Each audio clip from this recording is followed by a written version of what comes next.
to the stream, everybody. Hello. All right. Say hello, everyone from the table.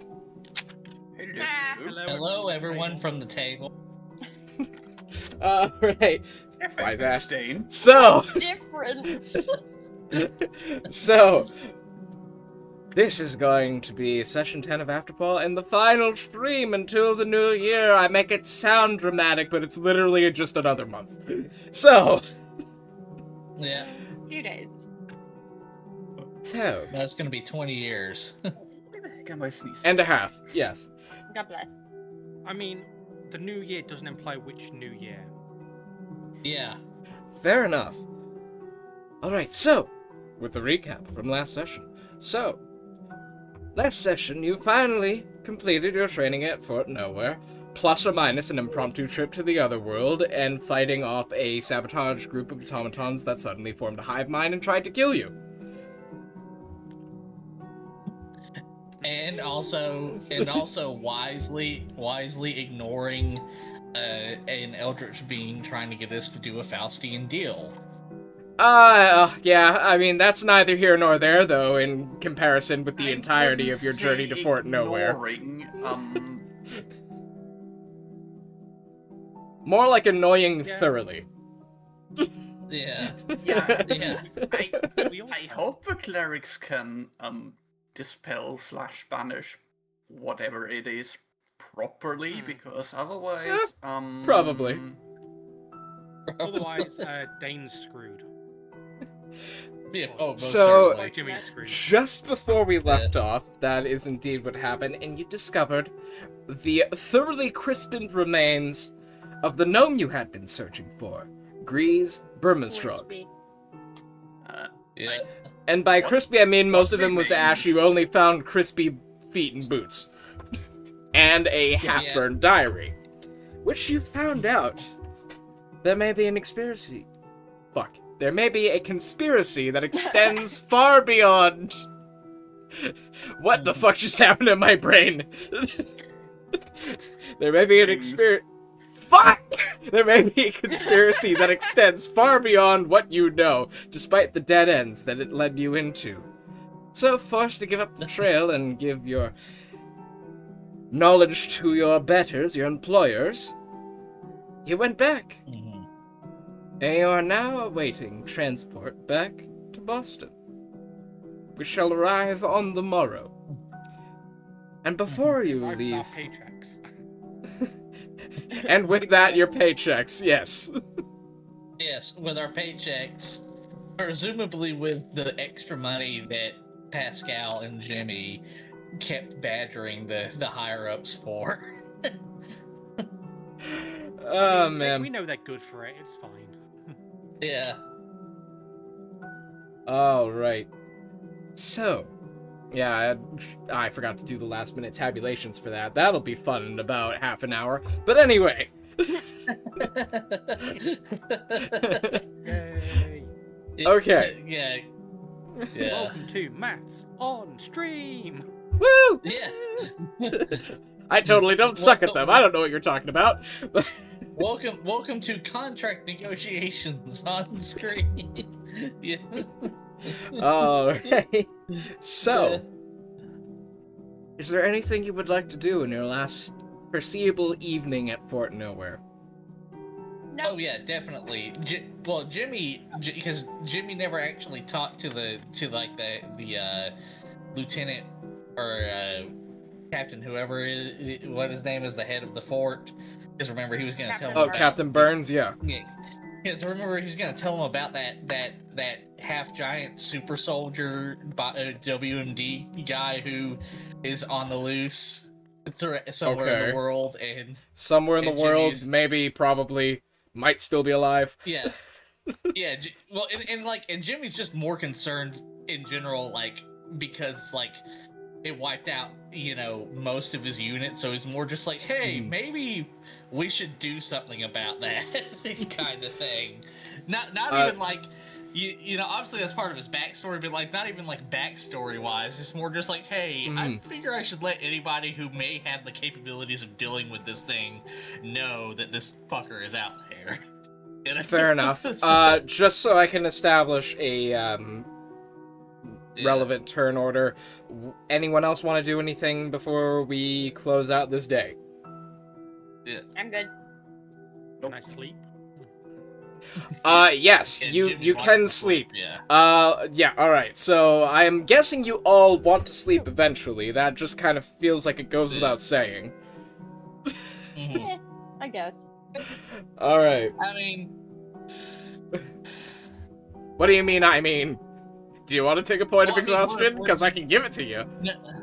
yeah, no, I'm being, yeah. I'm just saying, judging from the friends I know who have served in the military, you know, they do tend to work like 18, 24-hour shifts, so, you know. Yeah, I mean, you're not Just what they on the do, job I at the mean, we do. moment.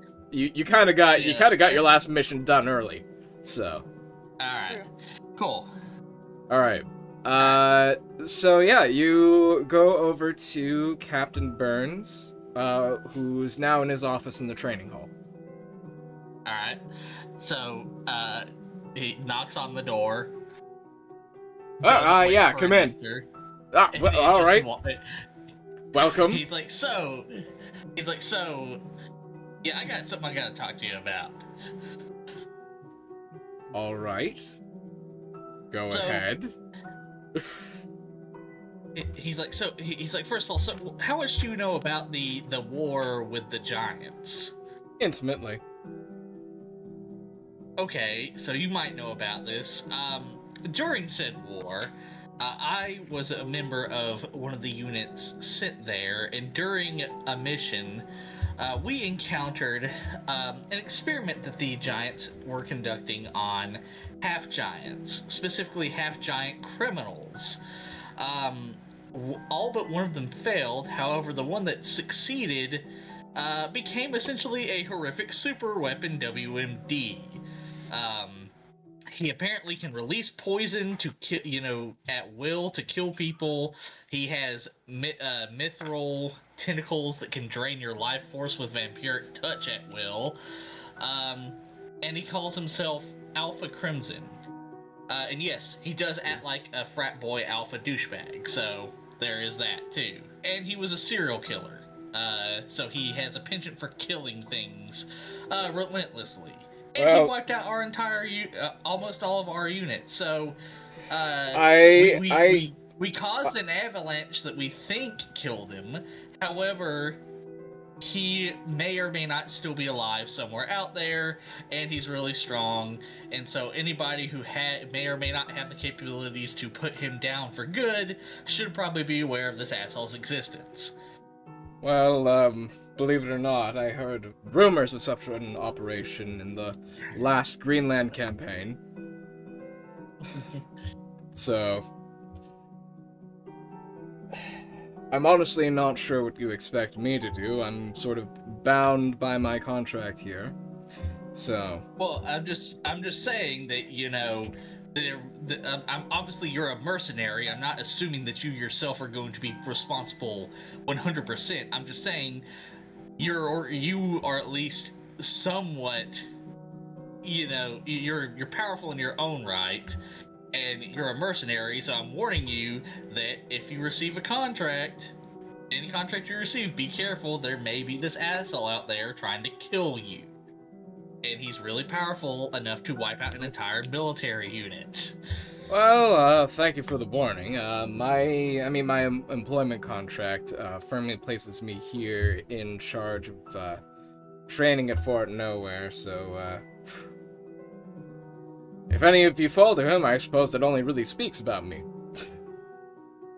He's like, well, to be fair, he might decide to come here. Yeah, I mean, he's a serial killer. I really cannot emphasize this enough. So, chances are there's a possibility he could come here and just start, serial killing, as it will, all over your fort. So, I mean, if he starts doing that all over the fort, I think it would quickly become abandoned. There aren't exactly a lot of us here.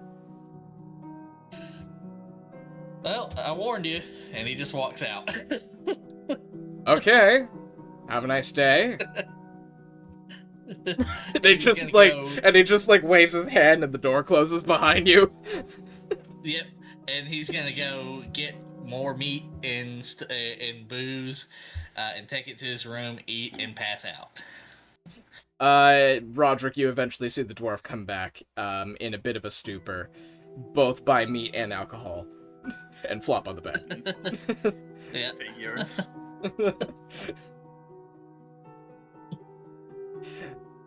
Alright.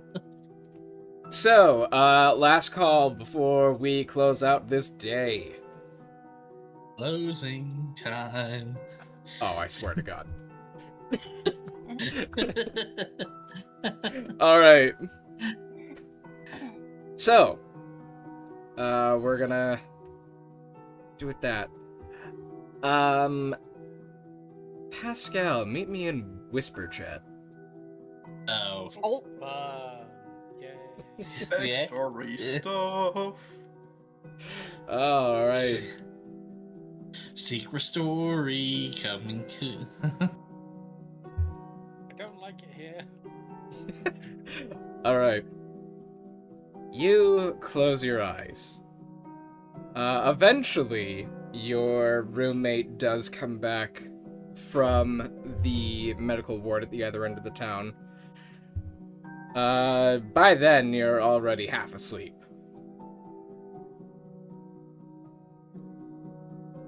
Standard. He doesn't really arouse or anything. He just kind of... The light comes in through the door and he kind of just rolls and puts his back to the light to try and keep falling asleep. Alright, so yeah, she settles into her bed, falls asleep. You do hear the munching of probably what at this point is a very stale mini tart. Yeah, standard. And you fall asleep to the sounds of crunching. Cool. And that crunching sound dissolves into the background and is replaced almost by what you would deem radio static.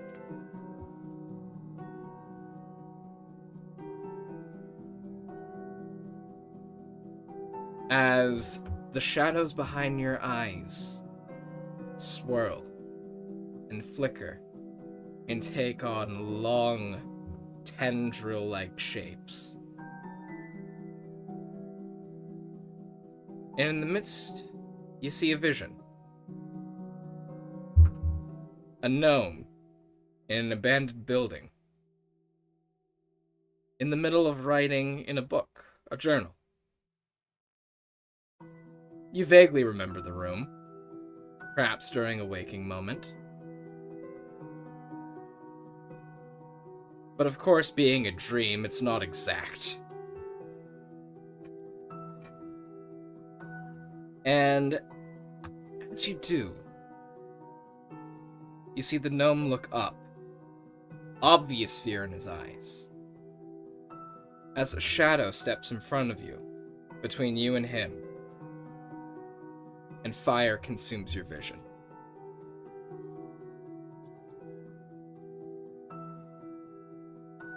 And in a flicker, just the briefest moment, the dream disappears, and you see a dark hooded figure looking at you as the tendril shadows writhe, and you bolt awake.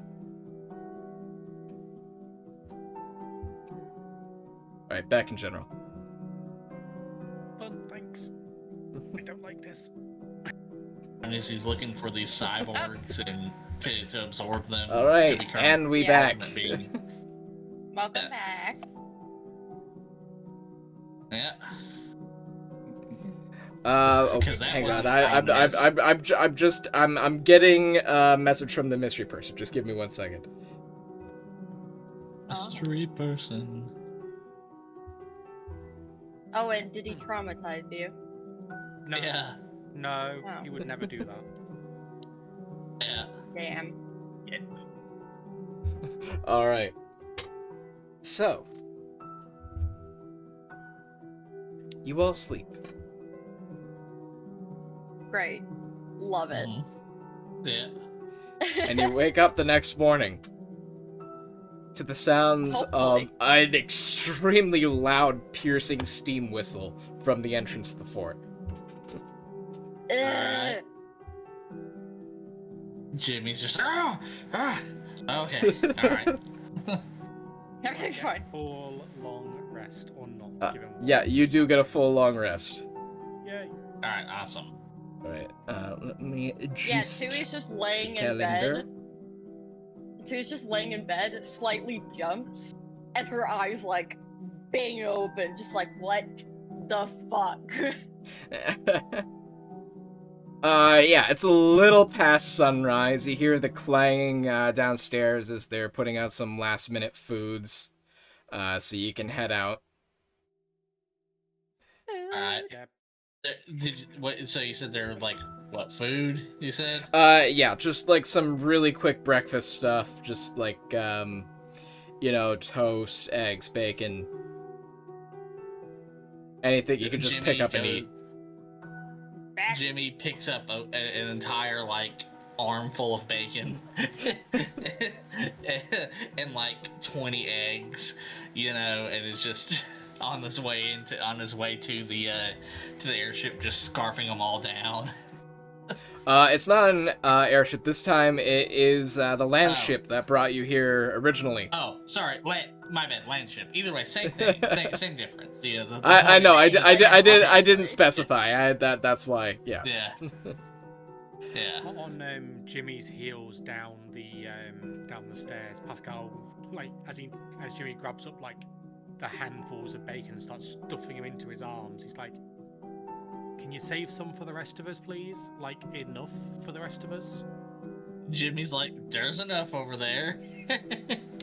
At this Like, point, two Red bags. just swears as he goes back and starts frying more bacon. Pascal just Yeah. looks down at the plate that's been left, and there's just like some bacon crumb for like the crispy bit that's been broken Like, off. like the little burnt bit But that like Yeah. fall off.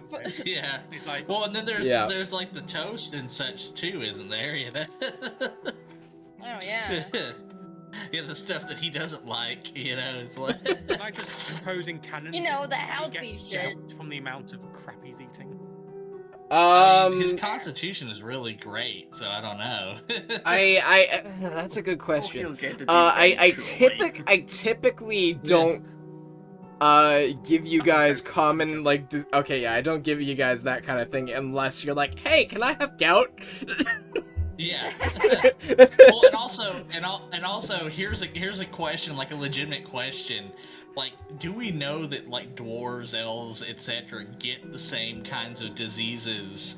Like Some as of them you do. humans? I mean, cause you know some of the Well, more yeah, I mean, humanoid species can interbreed.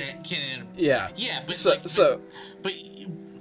but not like, you know, it also depends, because like for example, you know, we don't necessarily get like let me phrase this, like we can get like say some diseases from animals, but like they don't affect us in the same ways they do those animals, and vice versa. So you know, there. Roll a medicine check, actually. Oh, well, I'm like this is more like out of character, but I was just, you know, Yeah. I mean, I'm only gonna answer what your character would know. Okay, so Yeah. that would be a 19. 19. Uh-huh. Yeah. So I mean, like different people get things like, you know, colds or strep or like, you know, certain other common diseases very differently. Like a dwarf can shrug Yeah. off a cold, but a human's just gonna be like, kill me now. Yeah. okay, no, But- not all humans. Yeah, not all humans. I was about Well, to say, I don't know think not all Michael's humans. the So same way. I'm just offering an Yeah. example.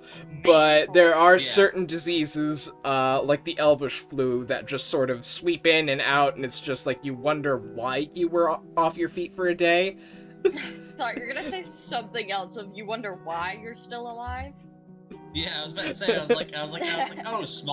like, oh, smallpox is still a thing, and that's what I like, mean, probably. I didn't establish Yeah, whether honestly- anti-vaxxing happened during the honestly. fall, so I mean... well, Well, honestly, in some parts of the world, smallpox still does exist. So I mean, Well, yeah, I mean, you know, so does presumably, bubonic plague, but yeah. I mean, Yeah, yeah. So presumably, you know. yeah. So yeah. Anyway, Pascal's kind of like looking down at like the scraps that Jimmy's left, and he just looks at Jimmy with like a plate full of bacon in his arm. He's like, just the door takes, and it's like, dude, you've got a problem. He's like, hey, my metabolism is like dwarf metabolisms are wild. Since you're basically eating a shit ton of cured pig fat, can you give me a quick Constitution save? Yes. Okay. See, 14 plus 7, 21. You get a little bit of a rumbly tummy, but it just like passes within an hour. Yeah. Jesus Christ, +7 for con saves. Yep, I have a +7. Yeah. Oh my god. Alright. So At least it wasn't him trying to save against being poisoned, because then he gets advantage. Yeah. I almost did that, but then I realized, you know what? I'm not gonna give him advantage because I feel like being mean. Alright. Well, like, it's like... I just hope there's some bacon that has been refilled when Roderic comes down from yeah, having to like Red is recombobulate himself. hang on.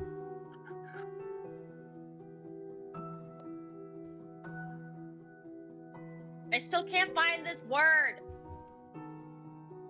Alright, that's spelled incorrectly, but I'm really trying to, like, handle all of your DMs in a timely manner. But anyway... Okay. So... Yeah, Red is just barely coming out. Like, the bacon is still, like, sopping with grease because he didn't have a chance to, like, properly let it dry. Because he's trying to replace an entire tray and there's one person working in the kitchen. Oh my god. Hooray. Well, making myself 2 bacon sandwiches. Bacon and egg sandwiches. One for now, one for later. Alright. Pascal slips him a silver as for like compensation for Jimmy, knowing full well that Jimmy is going to pay him back that silver. Alright, so he gives you a really quick nod in what you assume is a thank you, but he just basically darts back into the kitchen. Yeah, Pascal fixed himself a sandwich made like 2 pieces of toast, bacon, egg, and kind of like walks out eating it. Okay.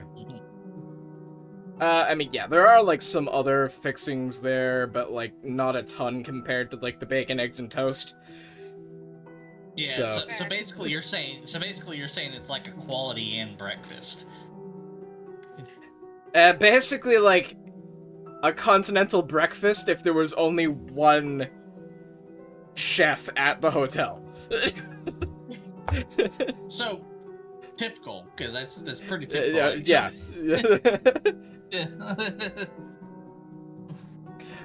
Yeah, because, I mean, you have been basically told that this building used to be an inn, but it was heavily retrofitted to suit the whims of the Minuteman training people. So now it's an out? Exactly, I don't know.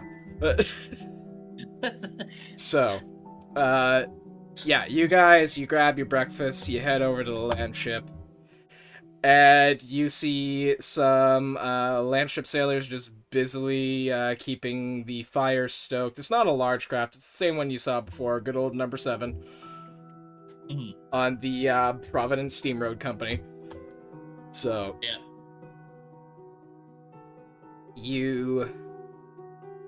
You guys all bored, or is there anything else you want to do? Pascal, Jimmy's boarding. I would say Pascal definitely make sure that Tui gets on it this time. Yeah, if you Yeah. get if you get yeah, I mean land ships aren't fast. They basically go at the speed of a tank, but you're not outrunning it. Yeah. And it's like I mean if you definitely gonna, oh Roderic yeah, is definitely gonna board early, so he doesn't have to squeeze past a load of people. Jimmy's doing the same, yeah. yeah, Can you we just have like walk a sailor by? just sort of ushering you to like a section of the luggage compartment, so you can fit your horse half in there. Yeah, Well, Jimmy's figures. gonna try to. Well, here's a question: is there like are there like first class, second class like areas, or is it just one No. homogeneous area? It's basically think like an intercity bus that's also part boat, part tank. Oh, okay. Then yeah, Jimmy's gonna like find a seat that's like close to the exit, but like not. You know how this goes. Yeah. You know, close to the exit, but not so close to where like you're gonna get bombarded by people like coming in, you know, to the bus kind of thing. Yeah. Yeah. Pascal takes the seat directly next to Jimmy. Tui just All right. becomes a small lizard and crawls up someone's shoulder, just being like, "Yeah, I don't have to worry about this. I'm safe. I'm chill." It would be hilarious if like somebody freaked the fuck out and you know. Yeah, it's fine. No big deal. Yeah. And just like threw it, you know. Actually, Yeah. let's see, in this extremely hot, sweaty, cramped vessel that's also heated by a nearby steam boiler, if anyone cares about the lizard. Oh yeah, they may not. Yeah. Probably No. not. They're all probably like, hot, yeah, sweaty, this and is par for the cramped. course. They're probably like, yeah, this is par for the course. You know? They're like, they're like, oh, that's a lizard. Ah, cool lizard. Yeah, just you see one person with a newspaper just desperately fanning themselves. Yeah. Thankfully, the type of lizard she likes the warmth. And yes, I mean, don't they all? somewhere in there, No. you're not sure entirely where, there is a crying baby. Oh, yay! Jimmy's like, oh, fucking course there is. Every And time. yeah. Yeah, because it's not just you in this. This is people presumably from Providence and any of the settlements on the way. So basically you've turned it into a Greyhound. It's essentially a Greyhound. It's essentially a Yeah. steam-powered tank, like, just very large Greyhound on tank treads. Oh god. Great. I assume that the people not from America or Canada are like don't know what the fuck we're talking about. Orange city buses. I know. Yeah. Wait, you No. said Canada. I know what it is. Yeah, it's I so. said not from the U.S. or Canada. I said not. Oh, from All the right, US or Canada. fine. Yeah. A Fine. Flixbus. I hate Flixbus with a passion, but anyway. Well, no. And Greyhounds are not intercity buses. Greyhounds are like cross country buses. They're like the things that people Yeah, are we like. get Oh, them I can't here. afford a plane, Yeah, or you know, or Um, etc. I've got to You, take you, a. you don't see land ships too often up here because the terrain is a little too rough. There is a heavy infrastructure investment anywhere that they do have these up here, and they're usually slimmer and like more maneuverable. Yeah. So They're Um, specialized. they're specialized. Yeah. So if they go over a bridge, they're not going to collapse the fucker. But Hopefully. hopefully. But yeah, so you guys head back to Boston, as you definitely do feel the land ships slipping in the spring mud every so often. Oh, lovely. And a few hours later, you're in Boston on this fine Saturday, April the 12th, 3225. So my birthday, so my real life birthday, only in a fictional game. Shame it's a shame. There's someone called Dane who's having a party like 3 cities over.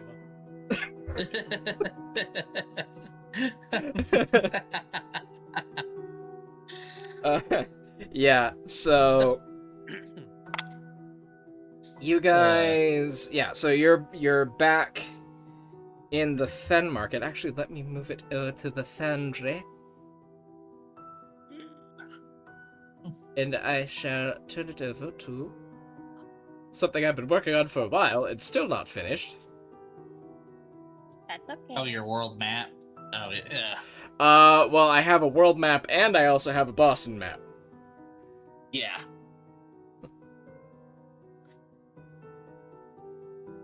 As soon as it loads. I forgot how much shit I put on this. Come on, you can do it, Foundry. I could put time in a bottle.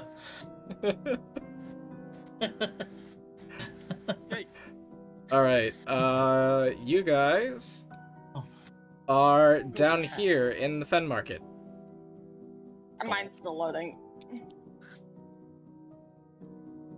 Maybe it's because of the sheer resolution of the map. Away. Oh yeah, no, the map's With you. like Ian. I just want to point out. Do you know the Mhm. like section Jesus. of the map The what? Ah! background? Yeah? That's the supposed canvas size. I am aware. He's exceeded Jesus. it. Yeah. I mean, Jesus, to be fair, I probably should have made the map a little smaller, but still. Yeah. I can distinguish individual bricks in the road background texture. And Yeah. on a map this size? I'm not kidding. This has been a project for literally years. Like, no wonder it takes an absolute age to load. Anyway. So, the landship finds a platform to dock at, lets you all off. You're now back at the Fen Market, or now that the token is covering it, the N Market.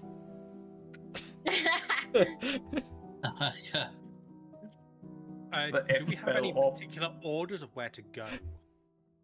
Yeah. we Yeah. just- So you're basically going to do the reverse of what you had done to get here, where you're gonna take the Beacon Street tram line, and kind of go up and around back to the Minuteman building over here. Where? Okay. Where? Yeah. Right here. Follow the blinking. Ah, Right in the middle. I can't see any Right in blinking the right now. middle. Yeah. I can't see any blinking either. You need to I zoom see it though. all the way I out. got it. Oh. Okay. I see. Oh my Jesus. god. No. The map is huge. All right. It- Like a marker it's- there? Jesus Christ. Yes, Man, dude. okay. Like. Yeah, Ian, so you know you grab- can make multiple maps, right? I know, but then I'm stuck in a loading screen every time. Right here. Yeah, where we go. Yeah, that works. Yeah. Yeah. Yeah, there we go. Not Just not a wait for the dot or party anything, token to just check to follow.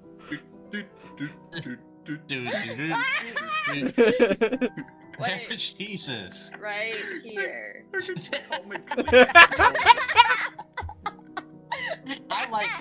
I had to zoom so far in. It's like I zoomed out to see where the fucking, or like I was like, where? I don't see anything. I feel like I'm like Superman or Thor or somebody from like outer space. Like, you know. Oh my god, yeah.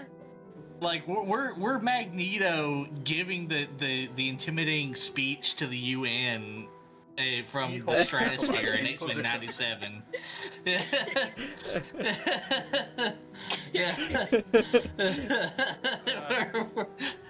So, yeah, so we grabbed you're... the tram network.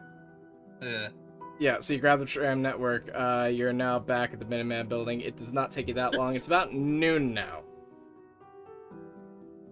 Okay.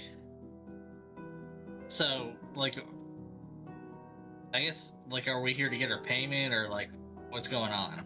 So you were told, and it's in your orientation packet too, if you read it, that you basically gotta attend one last orientation seminar. What are you doing?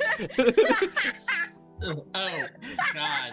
So Jimmy is not looking forward to this. So he's on the way. He is stopped at a liquor store to buy the strongest liquor he can, so that he can just deal with this.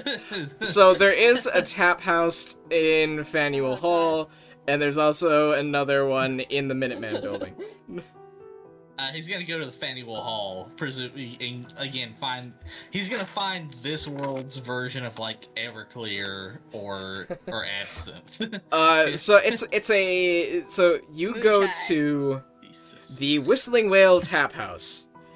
So it's filled with characters of all different kinds, like middle class, upper class. Most of whom are dressed very fancily, and they're just sitting there, drinking beer, talking loudly.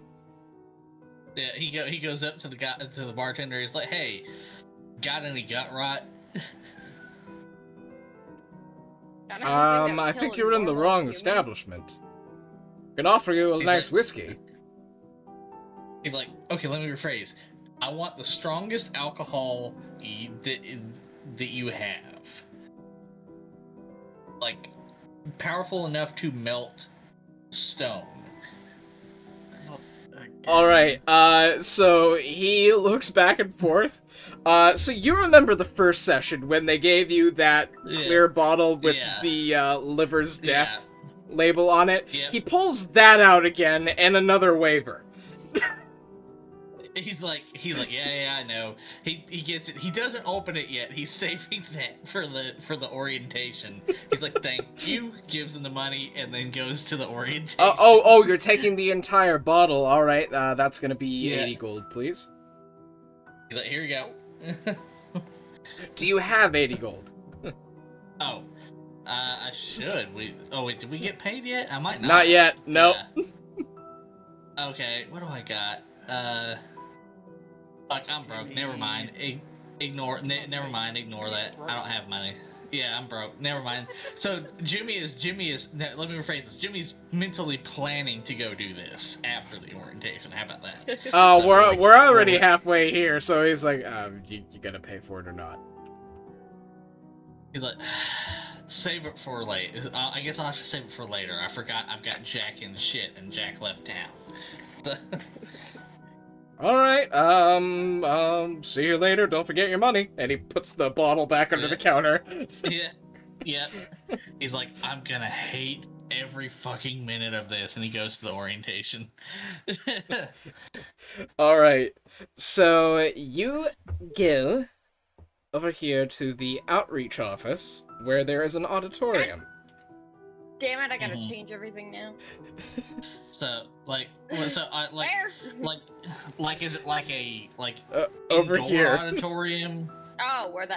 yeah, it's like an indoor auditorium. There's, like, seats and everything. It's essentially like a smaller theater. So, yeah, okay, I was gonna ask, like, is it like one of those auditoriums, like, in universities or universities or hospitals where, like, you sit... Yeah, seminar room or something like It's basically like a seminar room, but with better upholstery. Yeah. Okay. Right here. Who told Danny there was pen mode? No one actually. I figured it out myself. Be afraid. It's scarier. Don't worry, I deleted after. I'm not horrible, but I fun with it. So yeah, you see there is like a main entrance and then there's an auditorium entrance. And outside the auditorium entrance is just like a small little A-frame sign that says Minuteman orientation. Congrats, recruits. Yeah. Oh my god, I can configure the drawing. Oh, fuck's sake. Be afraid. Be afraid. Minuteman orientation. Yes. Okay. Paying attention, I promise. So do you all go into the auditorium? Of course. Yes. Yeah. I Okay. want to get paid. Of course I'm going in. Yeah. So you all sit down. There's already a bunch of people ahead of you that's sitting there. There are seats all over the place. You do also see like a couple tabaxi like hanging from the roof. Mm-hmm. Huh? Nothing untoward. That's Yeah. totally normal. Yeah. It's totally normal. I mean, you don't see catfolk a lot, but they Yeah. do like to I'm not be so in crowds. So confused on what you were Cats. talking about. Mm-hmm. So yeah. So basically, anyone with a climbing speed is not sitting in a chair. Yeah.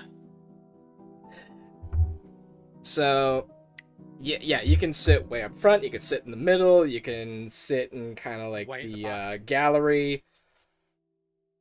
It's Mhm. far back as possible, just so that he can say that he's been to this but not really paid attention.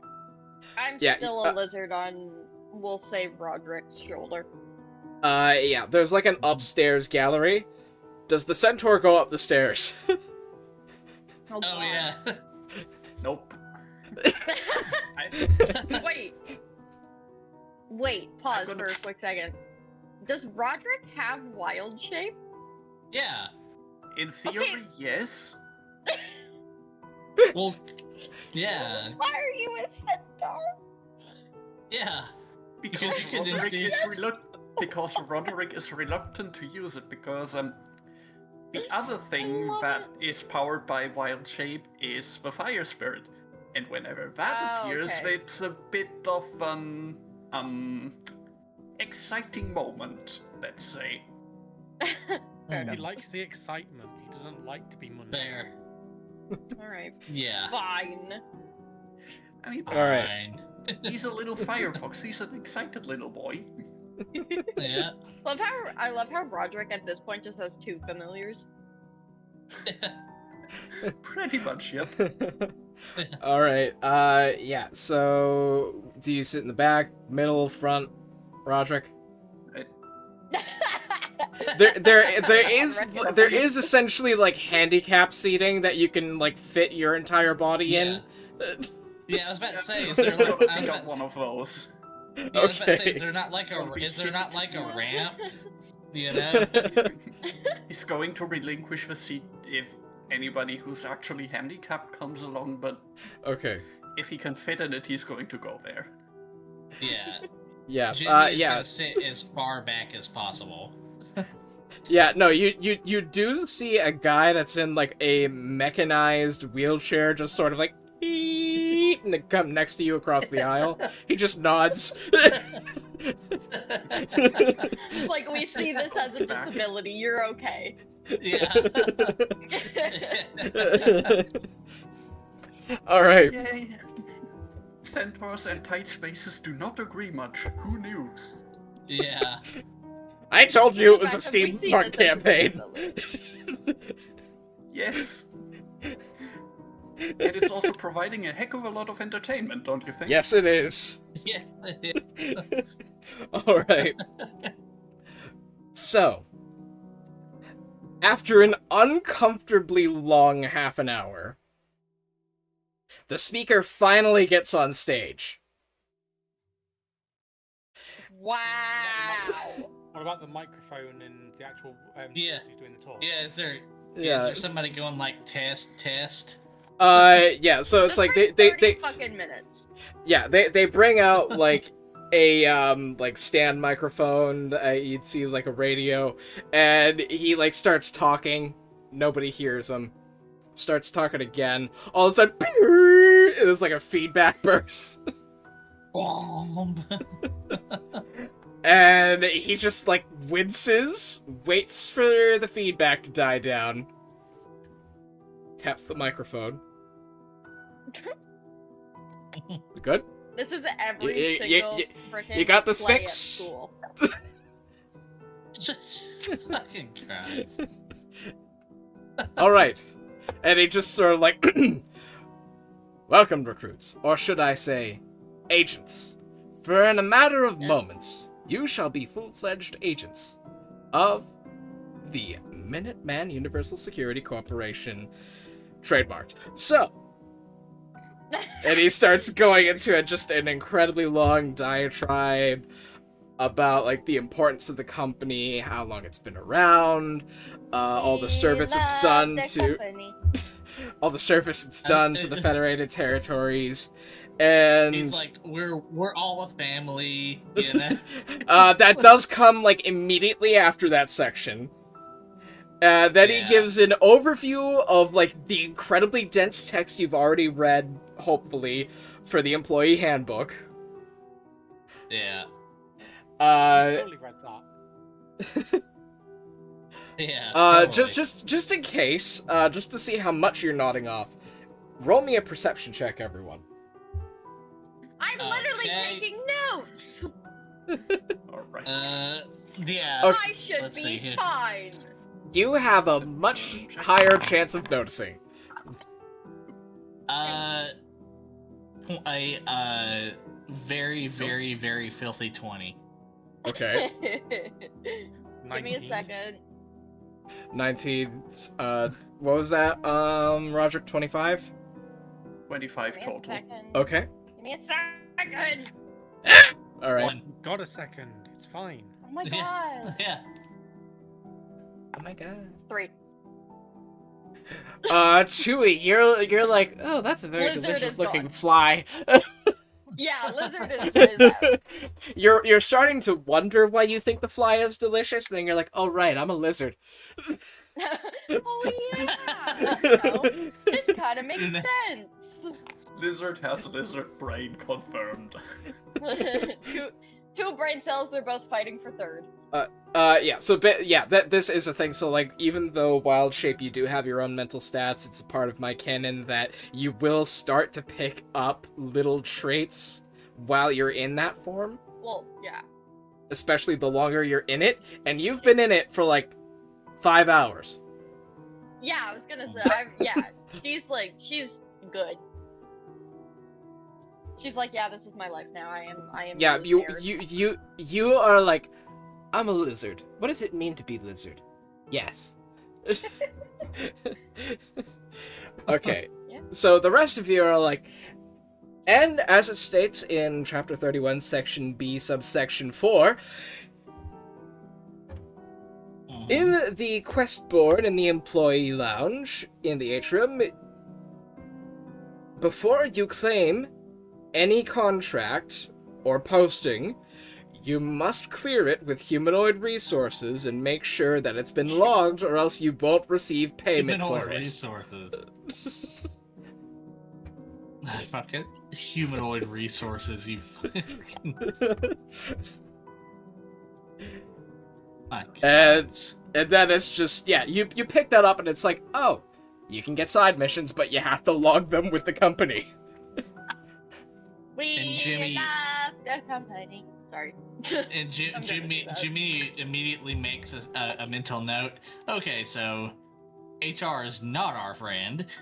When is HR your friend? Yeah, it's never our friend. Like he's immediately expecting somebody at some point to say, we have an open door policy. You know? Everyone here is welcome. Yeah. Aw. Don't be afraid to come and talk to us about anything.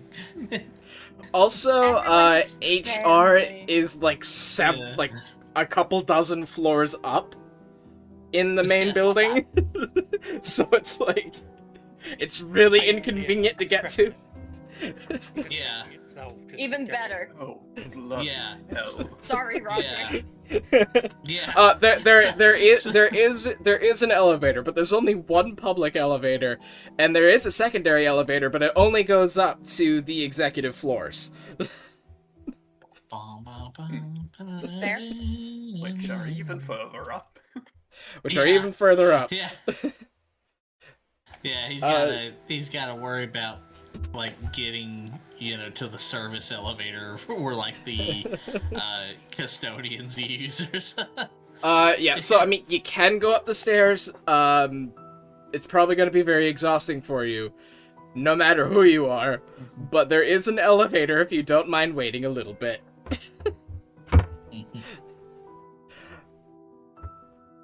Alright. So, eventually... And go and see reception for your room assignments. Welcome to the company. Oh, great. And just on that very anticlimactic note, he waves and steps off stage. Alright. Well, so Jimmy is like, alright, time to go find money. And so I guess go to the assignment thing he mentioned. Yeah, so you can go step across the green and head to the ginormous building over here. What building? This building. The main yeah, Minuteman go to the building. This Minuteman. one. Yeah, he's Yes! gonna go- Jesus fucking Christ. Alright. He's gonna go to the This Minuteman joke building. is not gonna end. He's gonna go to the Minuteman building. Jesus. And I hope you know for an it's never gonna end. And look for an assignment, and also to get his money that he was already promised. Okay. Yeah. Alright, yeah, so... Yeah, you head over to your room assignments. When you all go over, you all have various dormitory rooms on the 16th floor. Mhm. Oh, great. More elevators.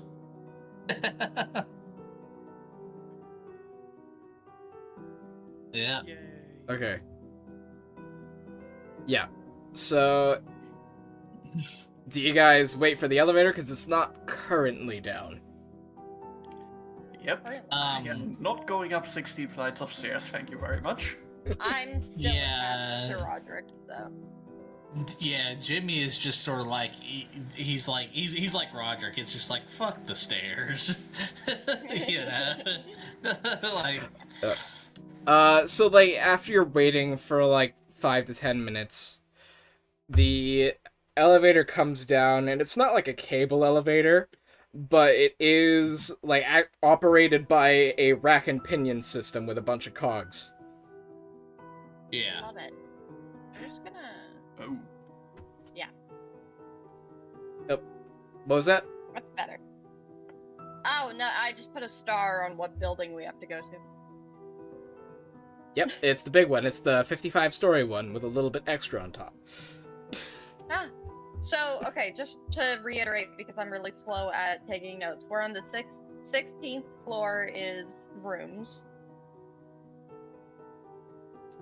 Right? Yep. And where is HR? HR is... Give me a second, I accidentally closed out the space. Give me a second. One. Give me a couple more seconds. Two. 1, 3. 2. Assholes. when the party has 2 brain cells. Alright, so humanoid resources is on the 32nd floor. Jesus. And HR is to get like contracts, like to make sure that you're good. They'll handle your contracts on behalf of the executive board. They will make sure, like, they're essentially like your debriefing office too. Okay. Yeah. So yeah. and like, you know, so it's for assignments, for payment, for debriefing, basically everything, you know. Okay, yeah, At good. one point or another, you're gonna have to make the trip up to HR. Yeah. And we're gonna hate every minute of it. Probably, yeah. Every creak of the elevator. So, surprisingly soundlessly, the Thank you. elevator Someone just sort of understood my like joke. glides to a stop. Both layers of the grates open. You see a very... Oh, it's an old-timey elevator. It's a steampunk campaign. So is there? So here's my question: Is there an elevator attending then? Yeah, it's an elevator. Yeah, no, operator. there is an It's a attendant. There is an attendant that's like sitting next to a lever, looks bored as shit, but has like the fakest smile you've ever seen. Jimmy's like, don't worry about it. We know you hate your job. It's fine. You don't have to impress What are you us." kidding? I love the company. It's okay. No, you don't. Minuteman is great. They pay awesome. He's like, I okay, love it so are they here. holding your family. So is it your family they're holding hostage? A girlfriend? Yeah, You what's know, going like what's going on? Looks back and forth. My paycheck. They're holding my paycheck hostage. Fair enough, actually. Jimmy's just Jimmy's like, when you mean hold hostage, like you haven't been paid in months, or you just don't have any other Get in the options? fucking elevator. I don't got all day. He's like, Pascal shoved you- Jimmy forwards into the elevator. Jimmy coming into the elevator, it's like he's like, we've got 30-something floors to go up to. You can tell us while we're going. All right. So you're new, right? Yeah. Which floor is your room on? Don't know yet. We were told to go to. You were Yeah. told 16th. HR you don't need to go to right away. You need to go to if you want to pick up a side mission. Okay, 16th. Yeah, 16th. Right. And he's like, yeah. He's like, I want my money. He's like, so I'm going to Alright. it's a humanoid resources. All right, head in the back, and we got more people to pick up. He's like, of course we fucking do. And- Well, they can't understand me, so I can't understand. Yeah. So you sort of like Jimmy the horseman in. You got Yeah. the rest of you in there. Jimmy's the horseman in. Yeah. As you step in, there's like a little like just barely perceptible as you're stepping in. Like the cogs are And not we can- prepared. And we can hear it straining the entire time as it's going up. It's less of a strain and more of like a barely perceptible rattle. Yeah. Yeah. And it's like, otherwise it's smooth, but you do like feel a little shudder in the mechanism every so often. Mm-hmm. And you watch as, you know, he flips the lever, the gates close, puts another lever in the up position, and you watch the dial slowly going up, and you're heading, it's like 10, 11, 12, 14, 15, 16. Mm. And it just glides to a stop. Gates open. Uh-huh. Glide. Alright. Roderic, All right. thank you. And Home sweet steps home. out. Yeah, the first thing that Pascal does is he's kind of like shoving Jimmy out of the cart. Oh, no. It's like he's like, I want my money. And you'll get it Oh. in due time. So do I, but I want to dump my bag in my room so I'm not carrying it when I'm getting a large bag of coin that's probably going to weigh a ton. Jimmy's like, I'm fine. He's like, I'm fine with carrying it. He doesn't have much. Okay, so you got your room assignments. You're shoved out. There are like a couple halls. You see signs pointing to your numbered rooms. You're all in the same hall, by the way. Yeah, I assume that was the case. Yeah. So you're split up into Mhm. a handful of rooms. Handful. Cool. All right, so Pascal, You head in. You're in a 2-bed room. The other person's not there, but there is a lot of sign that they do live there. Like, their bed is ruffled, there's, like, all sorts of shit all over the place. There's, like, a random harp taking over an entire bedstand. Love that.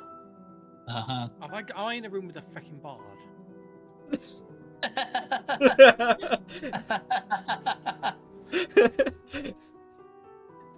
Well, you'll find out.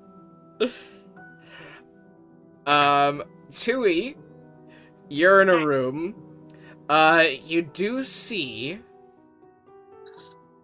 yeah, like 2 beds, the closet's open, and you see, like, a small person, like a halfling, rifling through the closet.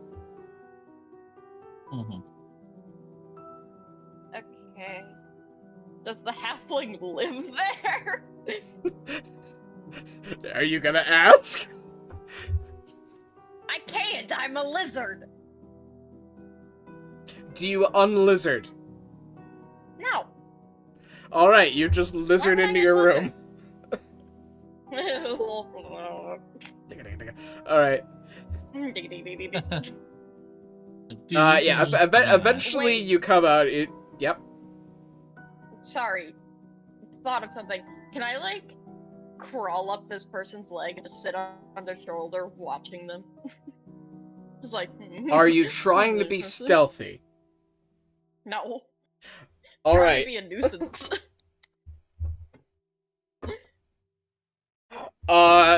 The halfling looks down and is like, "Ah!" And he just, like, flings you across the room. Roll me a dexterity save. Fuck yeah. Oh god. Love that. That's what I needed today. Lizard has 1 HP. Yep. Mm-hmm. She's fine. She's fine. She's okay. She can unlizard now. What did you get on your dex save? I had to dex it. Okay, hold on. Mm-hmm. Oh, You are going to unlizard. The question is just Yeah. where. Alright. yeah, Alright, what did you get? forcefully. A fur. A fur? Yeah, you slam against the wall and then you slam against the floor as a full person.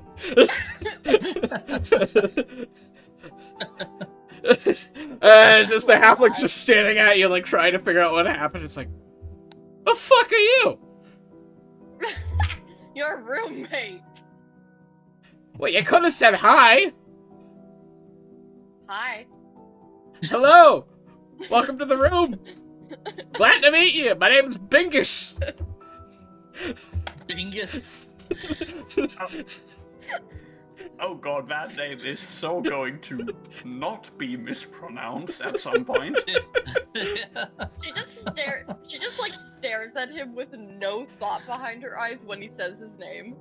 Just like, You can blame Tori and Gray for that name, but thanks, Tori.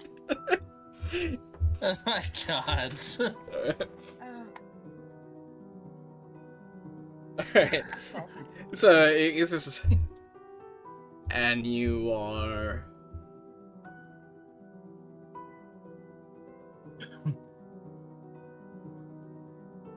What? And you are. No, that's it. She just finds her bed and gets comfy. Well, great Like, talk. nothing exciting. Your back does slam against a pouch of gold. Hey! Ah. It's a very large pouch of gold. You do not feel comfy in the slightest. She's gonna take it and start counting it. Alright. And, last but not least, we do have, in the same room, Jimmy and Roderic. Oh, Again? again? You were the Yeah, only I thought we person had- who didn't answer my Discord survey. The both of you. I did. I Yeah, thought I no, did. Mo definitely. Yeah, did. Ian. What do you mean? I Where don't where know, where did you answer? Yeah. I did the first time around. Okay, yeah, but Yeah. All right. You know what? You have your own separate rooms, and no one's been assigned there yet. There you go. Yeah. Just send me it again. I must have missed it. All right. Yeah, I'll send it to you again. Yeah. You'll get your roommates post haste. Post my haste of designing your roommates. Jimmy gets into the room and he's like, I really hope I don't have a roommate. There is a second bed in your room. He's contemplating like tearing it up and making it look horrible so they don't do it, but he knows that that's probably gonna cost him like a paycheck, so he's not doing that. So you all noticed a substantially large coin pouch on each of your beds. Mm-hmm. One of you lays on it. All right, Jimmy sees it and he's like, "Oh, okay." He grabs it, and so I'll let other people do their things first. How about that? But he grabs it, so. Yeah, Pascal kind of opens it out and starts counting out what he's got. Yeah. All right. Plus the contract that you got from the Bureau of Empiric Monitoring. All right. And the extortionate amount that Pickle Bride managed to get you. Yeah. You got 221 gold pieces each. All right. So That's not a lot. That's not a lot of gold. And Yeah. on top of that, because you've been upgraded to full junior agents, your per diem rate goes up from 1 gold piece per day to 2. Ooh. So the bare minimum. So, The bare minimum. You haven't been at the company Wow. long. well, so all right. I said I'll let other people do their things if they want to do something, because now I want to do something very specific. But yeah.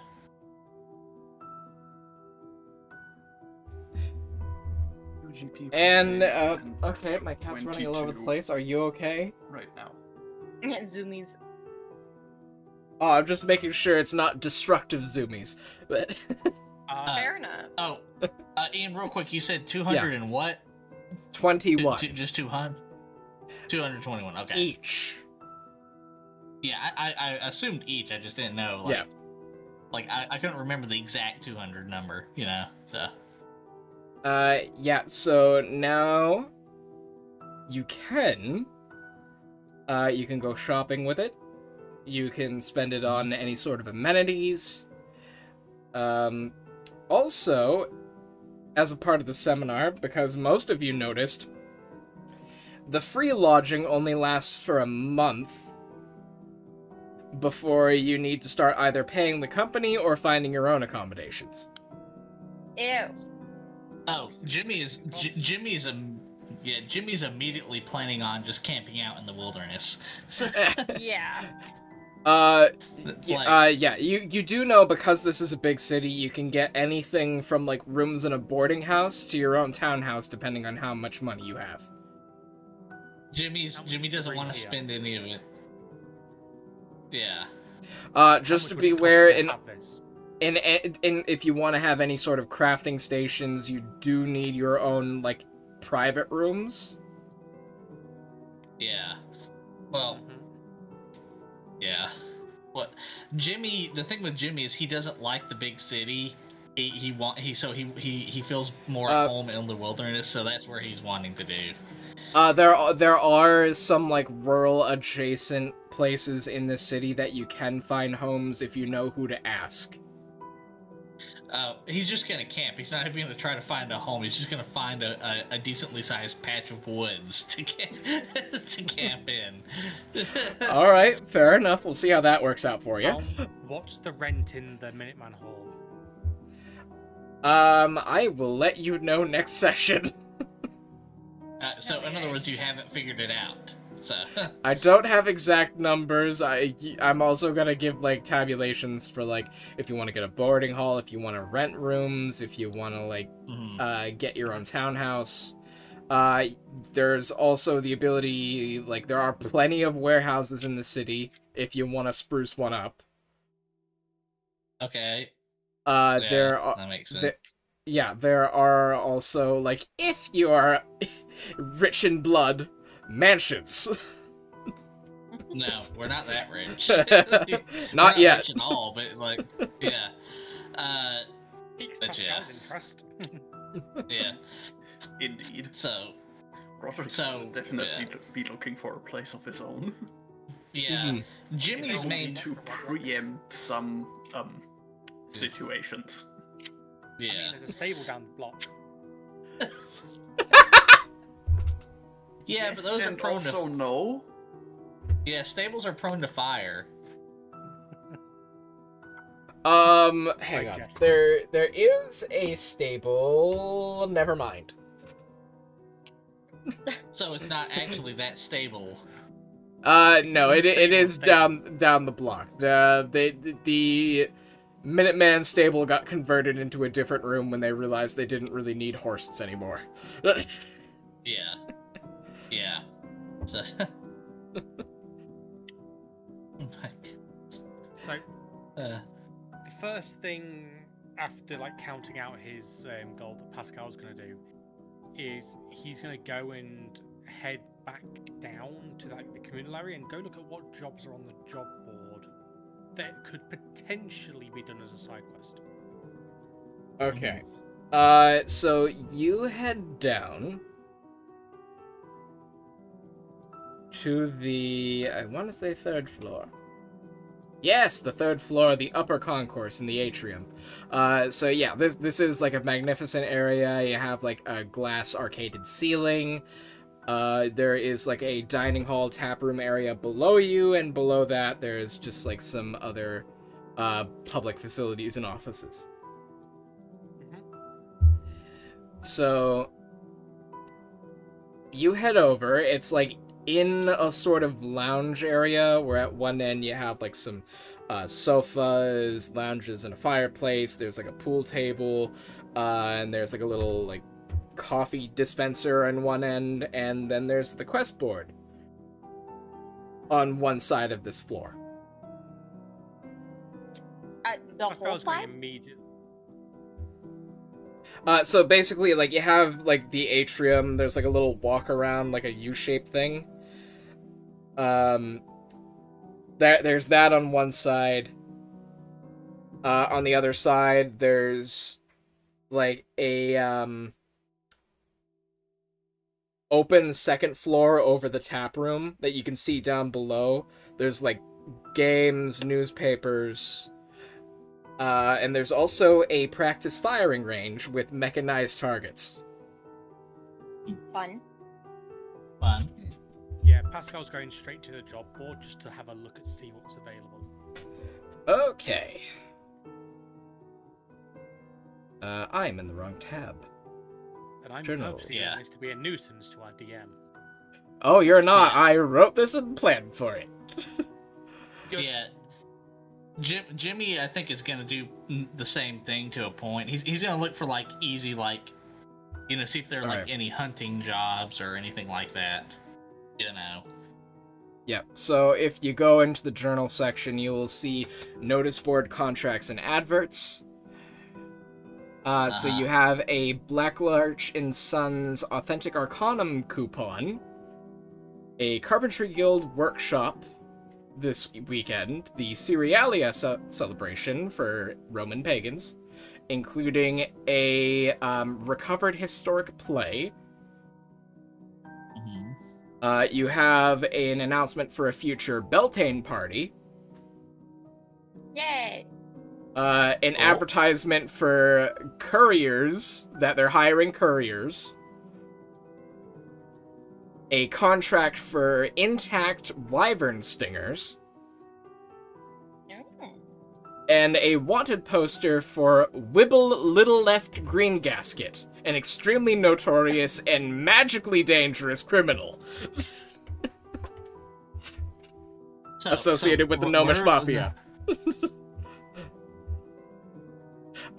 Roll me an Okay. insight check, Pascal.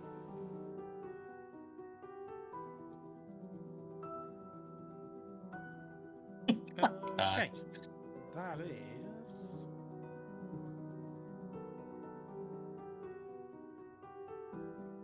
a 16. Alright, a 16. Yeah, so you do notice, there are some people that have showed up here before you and taken down what you're guessing are other contracts that were left on the board and have probably already turned them in for themselves to do. These are the ones that they didn't pick for whatever reason.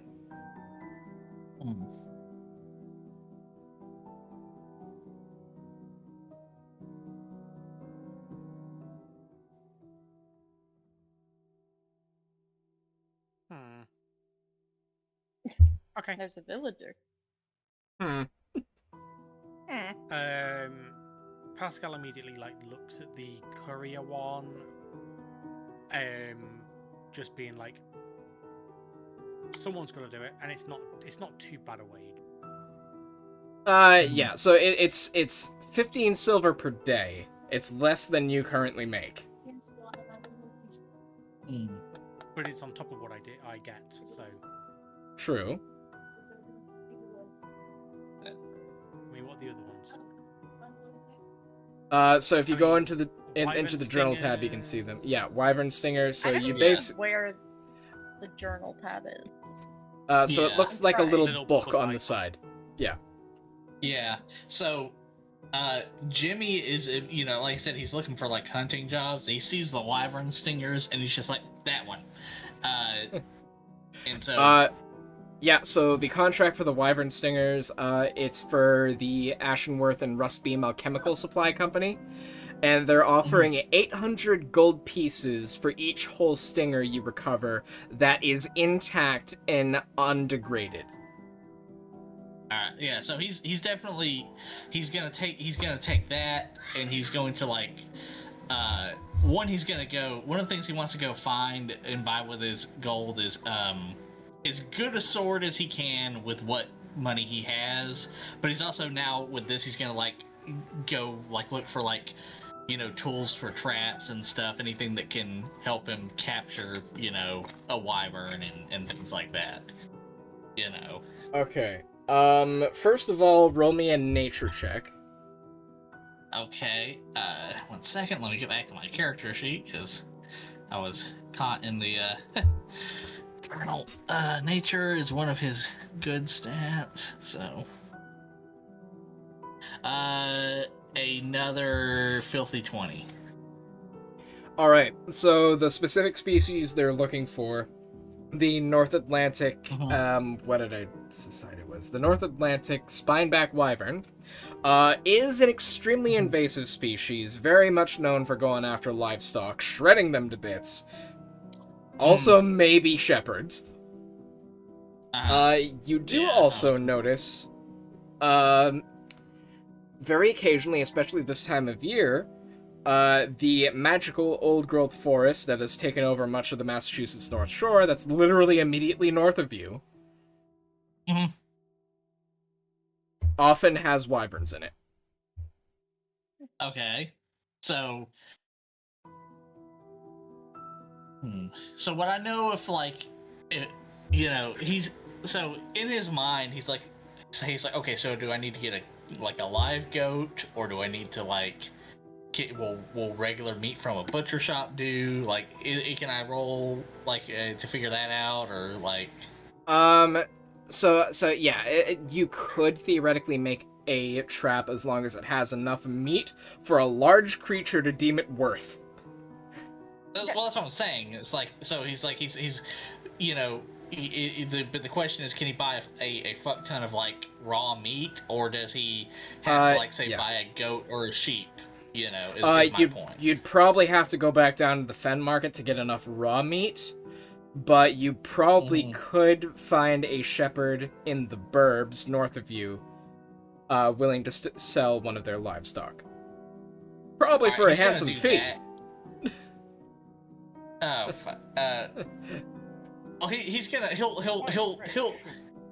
he's gonna check both. He's gonna check the livestock first and see if he can negotiate a decent price.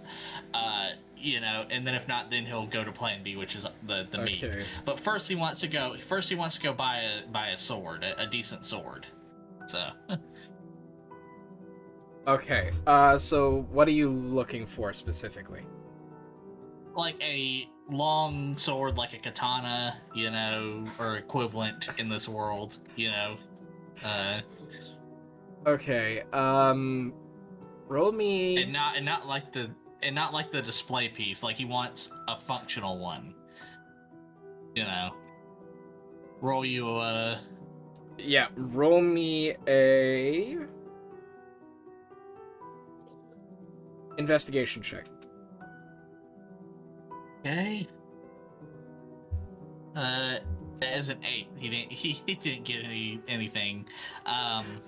You unfortunately don't know the city well enough to where you would get a quality sword. Well, he's gonna ask around. He's gonna ask like around the mercenaries and the anyone else to see. Hey, do you have any recommendations for So you do notice downstairs there are quite a few people drinking at the tap room. Yeah. So he's gonna go there and essentially say, hey, where would you recommend somebody who's looking for a quality weapon to go buy? And he's gonna clarify, and he's like, and I don't mean like for display, I mean like for actual combat. Oh, yeah. I mean, now, what kind of weapon are you looking for? Are you looking for silver, wrought iron, steel? Steel, would be nice. Wrought iron, I guess, would do in a pinch. Something that's sturdy, will. The point is, it will cut and it will kill and it won't break easily, and it will last me a little bit. Well, if you're looking for versatility, because, I mean, yeah, steel will help you against anything mortal or any sort of beast, but you're definitely going to want wrought iron if you're going after anything extra-dimensional. Silver... yeah, that's... Silver, silver if you want to go after anything cursed. Jimmy's like, maybe... like one of each might not be a bad idea. Well, I can cut that down. I mean, I know a guy, he's been working with a friend of the family for a generation. If you go up in Charlestown, there's like a really long street there underneath the obelisk, the Bunker Hill obelisk. Usually in the middle of the day, especially weekends like it is now, the craftsmen will just line up there and sell their shit. Okay, Jimmy's like, all right, thanks, and he's gonna make his way there. Right. Okay, yeah, so he does tell you that you can take the ferry, and for a modest fee, it'll drop you off basically right there. He's just gonna walk. He doesn't want to lose any of his money. The trams are free, but you're still gonna have quite a distance to walk to get there.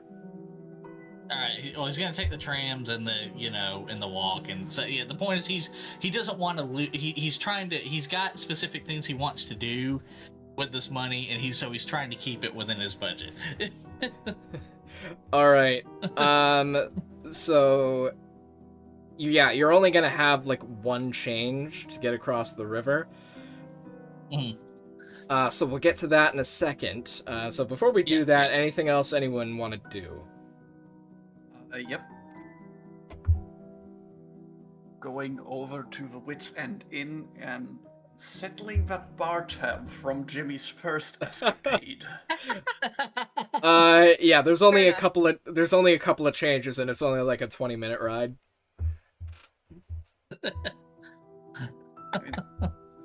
After visiting the contract Things. Yeah. Pascal's gonna go and do what he does whenever he goes to like a port city, and he's gonna go back and go see which ships are in the dock. So roll me a history check, real quick.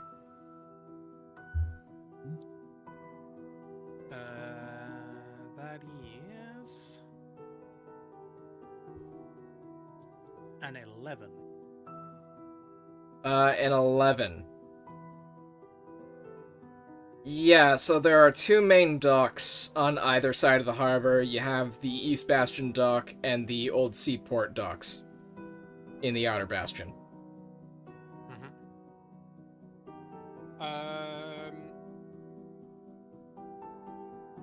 Which one is more of a cargo haulage dock?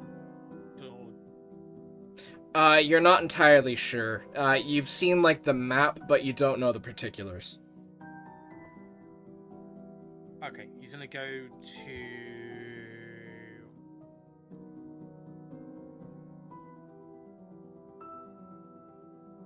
he's gonna go towards the Outer Bastion ones down south.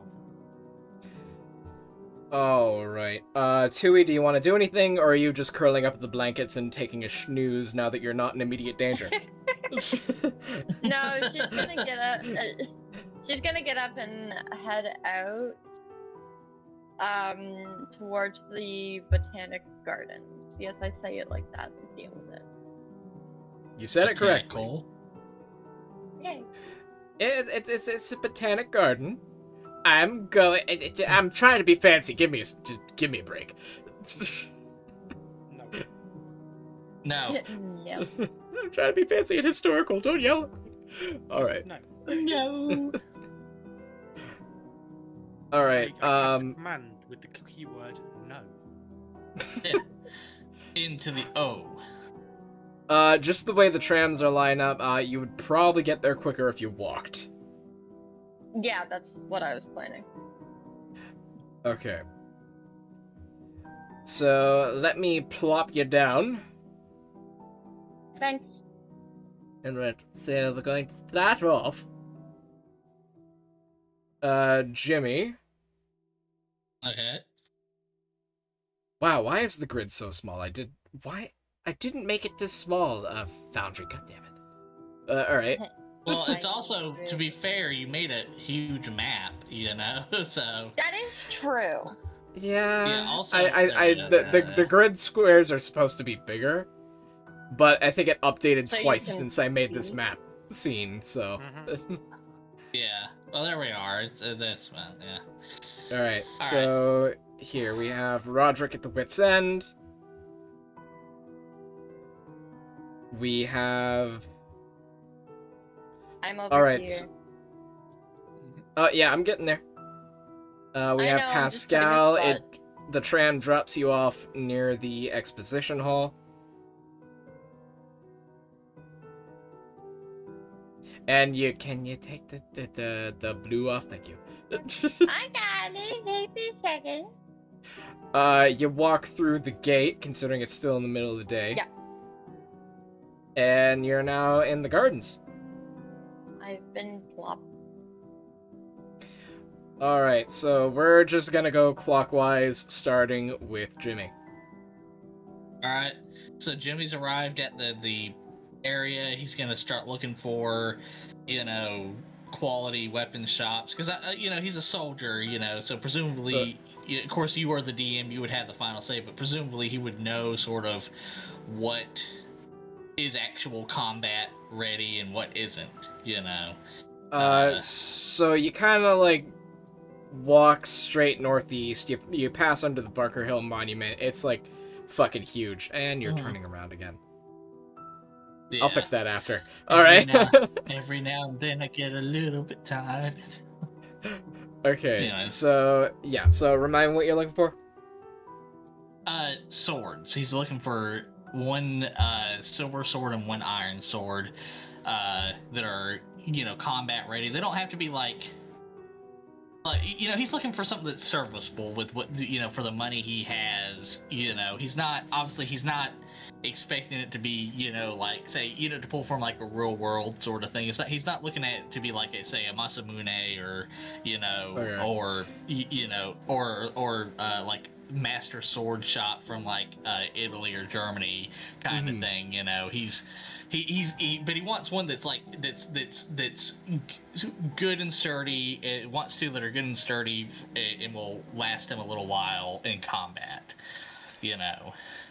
Yeah, so you get there, it doesn't take you long. There's like a whole line of blacksmiths, like from various traditions. There are a lot of them that have like you can see very evidently like Nordic pendants and other jewelry. Yeah. You can roll a history check if you want, unless you don't care. Yeah. Roll a history check. Well, since it's Nordic and he fought in the giant wars in like Greenland and such, would I get advantage? It would just merely be character preference. Yeah, I'll roll a history check. So. Okay. Nat 20. So you realize, you probably read it somewhere, you're not entirely sure where, that the Blacksmiths Guild often takes a lot of contracts from the Boston All thing. And it's like only really like people who are a part of the Assembly of Nordic Pagans really know where it is, but it's rumored to be underground. Yeah. Okay. He's like, cool. He's like, puts a mental note to check that out.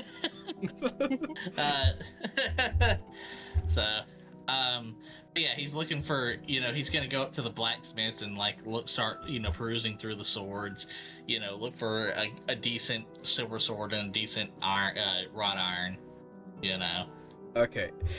Yeah, so roll me an investigation then. Okay. Let's see here. Come on. Well, that was pretty good. 19. Yeah. So most of them can either, like, make you a wrought iron blade or sell you one that they've already made, and a bunch of them also specialize in silvering and magic glyphs. Ooh. He's gonna ask, he's like, so I have a question for you. I just, he's gonna talk to a couple of them, just sort of play the field. He's like, so I just picked up a job to deal with wyverns. What magic glyphs would you suggest? Are there any magic glyphs that would do good to have on the sword? A sword to deal with that. Well, typically, unless you have a specific enchantment in mind, like, let's say if you wanted to make, like, a flame tongue sword or something, there's that. I mean, flame will do you against almost anything. But the standard magic glyphs are really only if you just want an edge above your opponents. And I would really only suggest that if you were dueling or facing something, like, a little more dangerous than things that live here, if you know what I mean. He's like, well, I'll definitely need that then. Something that, because let me just say that there are definitely dangerous things that don't like me. So. All right. I'm guessing what, mercenary type. Mercenaries and monsters, werewolves. A werelion in particular really doesn't like me. To be fair, he's an asshole, so I don't like him. So. If you get the magic glyphs, I can offer you a discount on the silvering. Okay, and so with the discount, what are we talking? With the discount plus the actual sword itself, we're talking probably 200 gold easy. He's like, all right,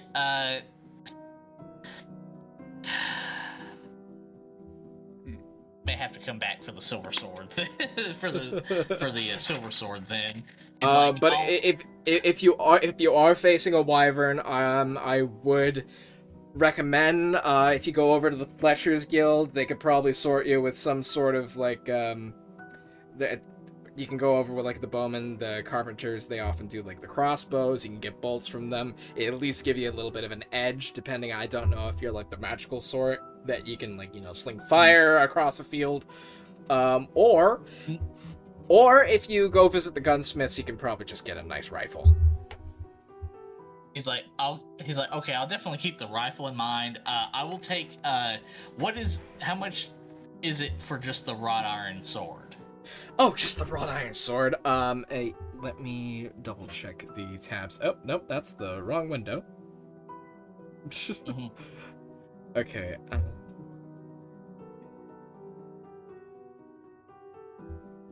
Okay, I just need to check the price. Now what specifically are you looking for? Just a regular wrought iron sword. Long or short? Long. Okay, that's gonna be... Longsword, alright, yeah, it's easily gonna set you back like 15 gold. Oh, 15 gold? Yeah. Okay, that's, yeah. He's like, okay, that's fine. He's like, now here's another question. If I were, since it's only 15 gold, if I were to get a wrought iron sword and then have you silver it, without the glyphs, how much without would the that glyphs, cost? That's gonna be about 100 gold. Alright, I can deal with that. So he's like, so he gets 2 wrought iron swords and then has 1 silvered. Okay, okay there, Geralt. Alright. That was Yeah. you and I had the same. You and I had the same thought. Yeah, exactly. All right. So So that's gonna be all right. So 130 gold pieces. I got some pre-silvered. Go check these on the rack. Try them out. See which one you feel is the most balanced for you. Okay. Can I roll like Is there anything? Let's see here. You're proficient with martial weapons. I'll just let you do it. Okay, he picks the best ones, and he's just like, all right, cool.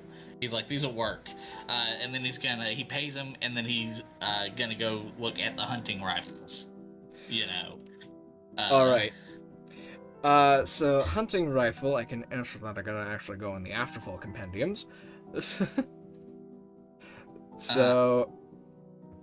You see they're all lined up. You see one guy who's like carving a rifle stock, another who's like fastening a barrel to a pre-made stock. Yeah. And you see one guy who's like covered in like soot and stuff. Like, I can help you. Jimmy's like, okay, so I need something powerful enough to pierce the armor of a wyvern. Oh, you came to the right place. Black powder will do you for almost anything. Yeah, including black lung. Anyways. Potato tomato. Anyway, what do you want? I can get you a nice flintlock. It's a popular piece. If you got a little bit more to spend, I can get you a percussion cap. Don't really need to worry about it if you're planning on getting it wet. So, okay, well, what are the prices? He's like, what's the price for the percussion versus the flintlock? The flintlock is going to set you back 45 gold pieces. The percussion cap is going to set you back 95. Alright, he's like, I'll take the flintlock. Alright. So that'll be 45 gold pieces, please. Okay. And he gives that. And I will go ahead and add that to your inventory. Also, we got a fresh batch of cartridges from the Casters Guild, if you want any for that. He's like, how much is that? So basically, it's because gun technology isn't quite advanced compared to a lot of the other technology because of magic, it's basically a paper cartridge with a lead slug and black powder. No. I mean the prize. The prize. Yeah. No, I was just letting you know. Here, flintlock rifle and ammunition, consumable ammunition. That's gonna be 5 silver per cartridge. Okay, so if he were to get like, he's like, what? He's like, how much for like a box of like, say, 10 or 12?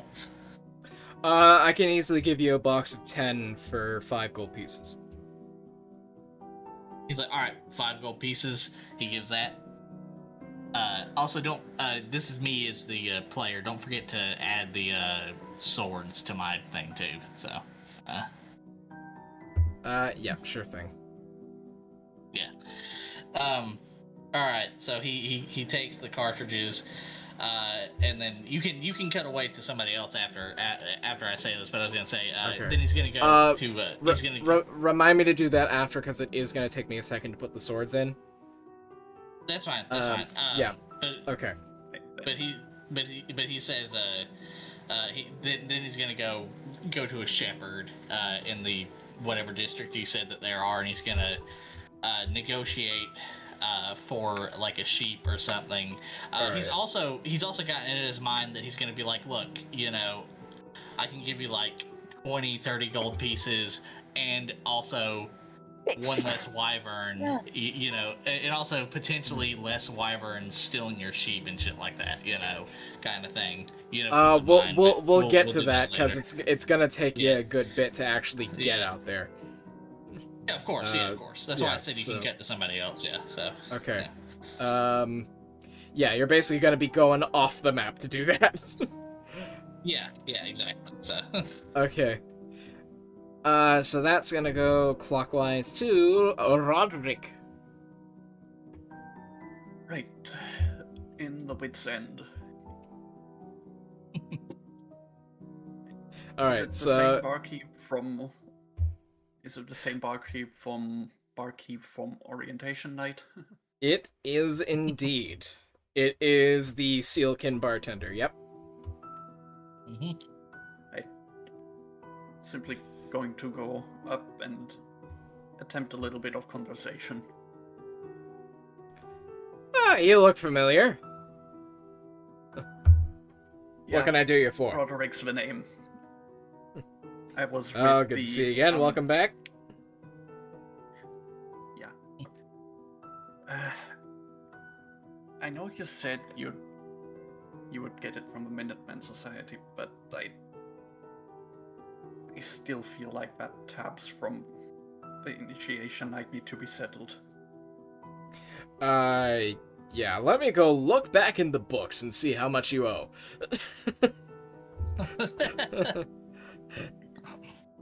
He calls over to the owner. It's like, hey, where's the ledger?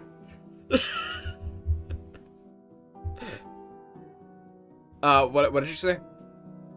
It was 45 because of the entire bottle. Okay. 45 gold! Alright, thanks. 45 gold. Yeah. And do you know anywhere I might get a little flat or a small building that I could rent?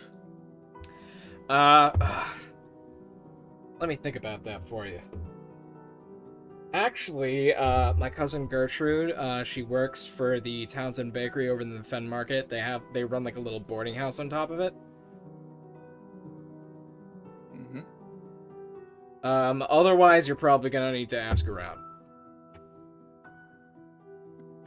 I'll keep that in mind, thank you. Of course. Anything else I can do you for, or is that it? That would be it. That's all for now. I still have to do. I still have some errands to run and hopefully keep that dwarf out of trouble. The minute you say that, you see Jerry the orc bouncer like, is he here? No, he's not here. Oh, thank the gods! But that just has me worried about where I spent else an he entire came from. paycheck on a cleric to get that fixed. Sorry. Well, as long as he's not here, there's nothing to worry about. And you just see he says that, but he's clearly afraid of the dwarf.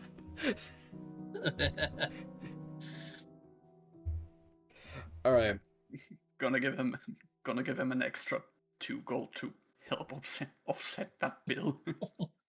Well, thank you. This will go a long way to feeding my Sorry. children. Yeah. Yes, I have kids. What did you Sorry. think I was? No, not that. It's just sorry for my partner, I guess. Right, off we go. You two are together? No, not in that way. He got assigned to be my. Well, I mean, like, I don't judge. I mean, it's a very common thing. got I mean, assigned great to for be you my too. party companion for Minutemen. Oh, business partner. Okay, my bad. Yep, business partner. Sorry, I'm not entirely used to all of this. No, it's okay. I'm not Anyway. the brightest tool in the bunch. No, you're good. He gives you a very strong, slightly painful pat on the shoulder. Takes it. Right, I need to get going. Have a nice day. You too. All right. Next, since I'm basically right next to the Zeppelin Port Market Arcade, I'm going to look around there. But that can wait, because that All right. interaction with Dane took a lot of time, so next person. Yep. So well, don't worry. We'll swing back around. It's not. That's basically what this session is probably going to end up being. So, all right, Pascal. You've gotten off the tram near the exposition hall. Yeah, so Pascal's kind of just going to walk up to the dock front. Yep. And he's just going along looking at what sort of ships are in port at the minute, if any of them are particularly carrying cargo of any sort. So you notice the fishmongers at the fish market are like packing up. Whatever they haven't sold, they're either turning into chum or selling as like, anything else that they can make money off of. And they're pretty well picked over. Otherwise, you see some steam launches, the public ferries, just some like small cargo barges. Not much else on this side. Okay, in that case, he's going to try and grab a ferry across to the other side. Alright, that's gonna be 3 copper, and you're gonna have to wait a bit. That's fine, I'll wait. Alright, so we'll just kind of pop you on the other side there. Okay. Tui, in the gardens. So as you're walking underneath the Citadel wall, it's just a very nice, pristine park that leads to an even more beautiful and vibrant flower garden. And there's like all sorts of statuary, gazebos. You got like the little pedal boats.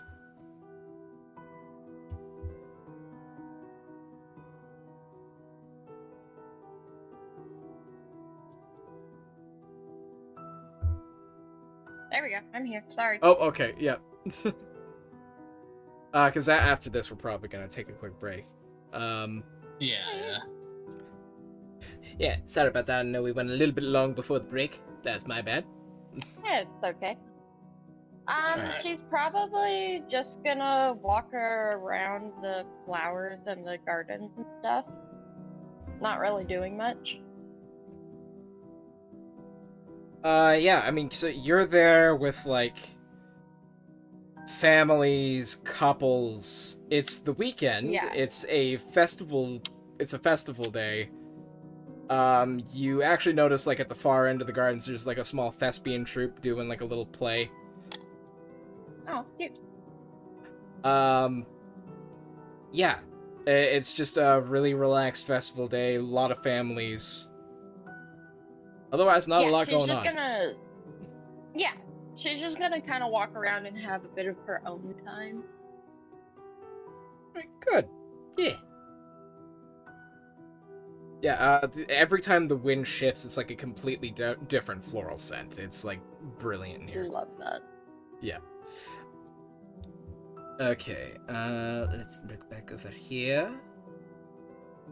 Alright. Roderic? So you're in the Market Arcade. So you walk in. Several of, like, the actual lanes are, like, really cramped. They still got people this time of day. Although some of the stalls, like the bakery and whatnot, have long since closed, since they ran out of their stock. But there is like a huge area with a freight elevator that leads up to a Zeppelin that's still parked, and a couple of the other spires are empty right now. Right. I'm looking for a stall or shop that carries some artisan supplies. Specifically stuff for jewelry and or wood. Certainly.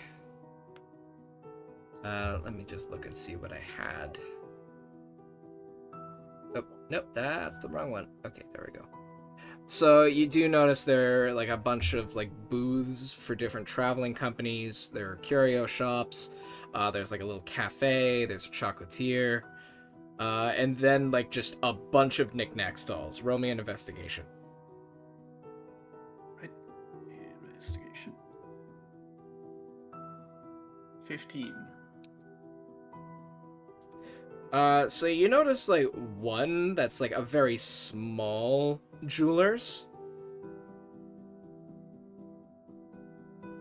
And they tell you, well, hey, if you're looking for, where the hell did I put it? Did I put it in the Fen market? Oh, okay, no, so there are a couple places if you're gonna want tools of that nature.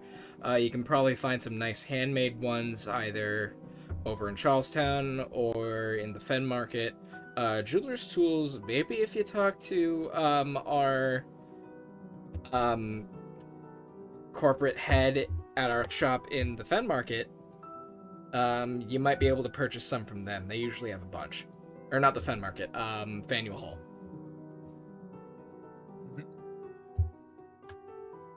Alright, thank you. Anything else while you're here? Could I interest you in this really nice necklace? Or perhaps this silver pendant? Or this Jesus nice fucking shiny God. ring? Really? I feel like this is the kind of guy. Now those seem a little bit too gaudy, and I'm also not certain of my financial situation at the moment. So, Oh, say no more. Say no more. I mean, we got this in brass. Ian, I feel like this is the kind of guy you would see in those like 2 a.m. like jewelry commercials. Yeah, It's the end of the day. He's trying really hard. Yeah. I do take a short look at the offered pendants, but no, nothing that interests my fancy at the moment, and I'm not going to melt down a finished piece for raw materials out of character. Yeah, I mean, there are some places that you can buy raw material from, so don't you worry. Yeah. Right then, so next station that he pointed me to, Faneuil Hall, trying to find that corporate building. Alright, so you take the tram back to where you started, essentially. Yep. Okay, let me fix that. Okay. Faneuil Hall is over there. And since if we're anyone else literally... has anything at the moment?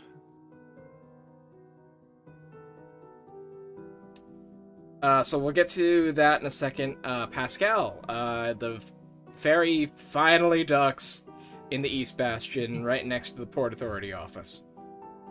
Okay, on the way in, did he see any trade ships in this port? There are a few from various companies. Unless you're looking for one in particular. I'm looking for one of two in particular. I know probably what one of them is. Can you DM me what the other one is? Yes, I can. Give me like 30 seconds. Okay. Because you're also next to the aerodrome, which is always busy. The other one is going to be one from this one. Oh, yeah, like, Eisenvolka, like, they don't really run, steamboats. They're almost exclusively aerial, and you do notice they own about half of the airships coming in and out. Okay, and the other one? The other one, you don't see it here. Given... okay, then he's going to head over to the Zeppelin port. Or he's kind of going to be looking towards the Zeppelin port as he's walking around, mainly. Oh, okay. Trying to see which other, like, Zeppelin people, like, companies are there. Given Okay. I was an idiot when I just did this. Okay, He just looked at my notes and was like, "Then none of them are boats." No, you're good. I mean, because, like, some of them do diversify their portfolios because of your background. I'll give you certain companies, like Northwind, also run land trade. Go ahead, roll me, it's not that big of a check, investigation, or perception to see, perception to see which other ships are coming in and out of the aerodrome. I mean, it makes no odds either way, whether it's perception or investigation, so... Okay. Nat 20. Yeah, so the other ones, you see one that fills you with a bit of a shudder. Eastland Express. They are very notorious in the aerial shipping world for having a handful of the worst airships, but they are fast. They'll take you where you need to go, assuming you don't run into anything dangerous. They also take extremely risky routes, but if you get there, you'll get there quickly. You also see Northwind Trading, which is a very popular local company for, like, travel within the region and adjacent places. And yeah, you do see a lot of eyes in Volca.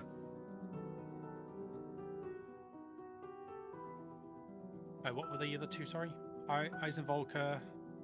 Northwind Trading and Eastland Express.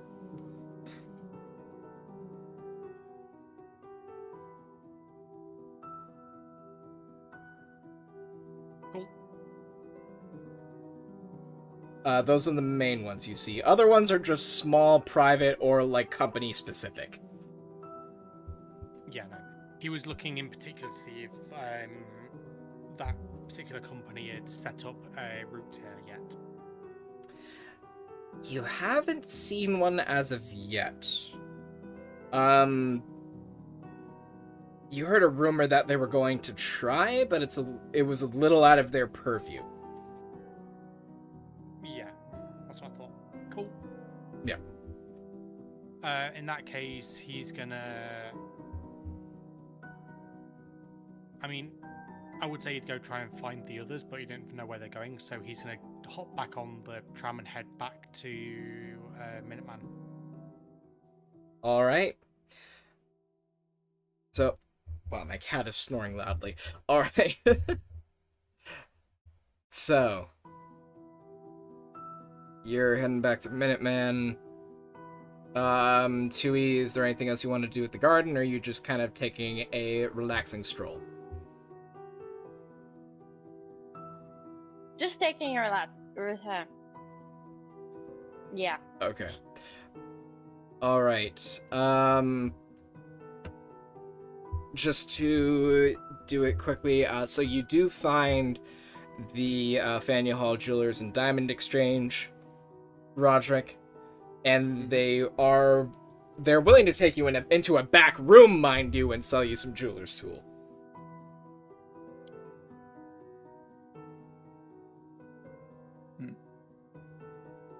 Right. I do have my own jeweler's tools, but I am looking for an upgrade. So if they'd be willing to take my old tools as a trade-in. Otherwise, I will see what they have on offer. Roll me a persuasion. Persuasion. Oh god. I am not good at persuasion. No.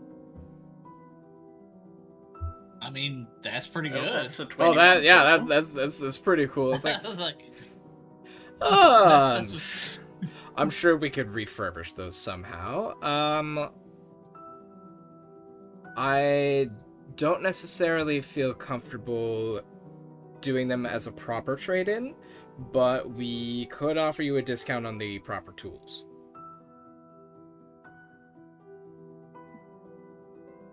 Appreciate it, thank you. I'd say 18 gold sounds fair. Looking at both the sorry state of my own tools and the state of the new tools. Yes, that seems like a fair trade. Alright, yeah, you exchange the tools. Is there anything else I could help you with today, sir?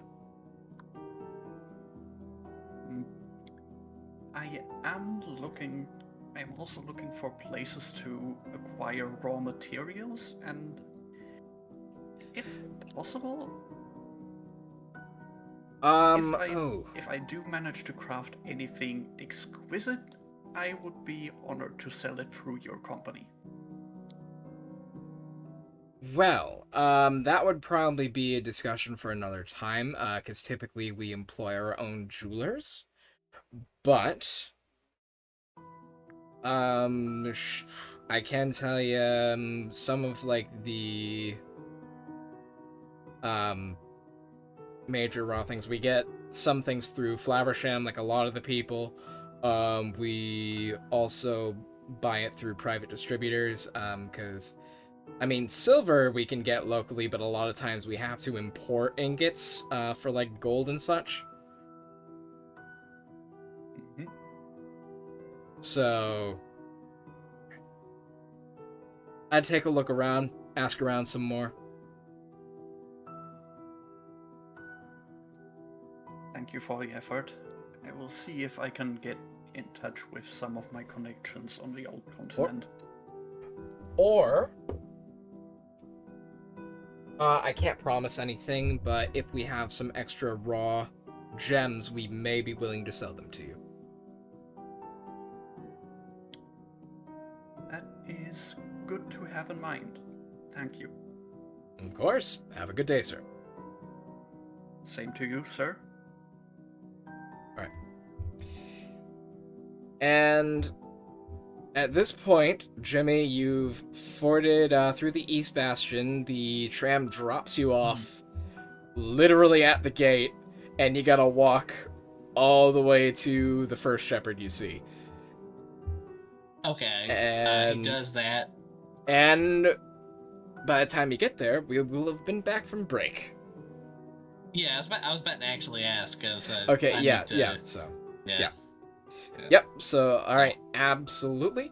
We shall take a break, and we shall see you all shortly. Hang in there.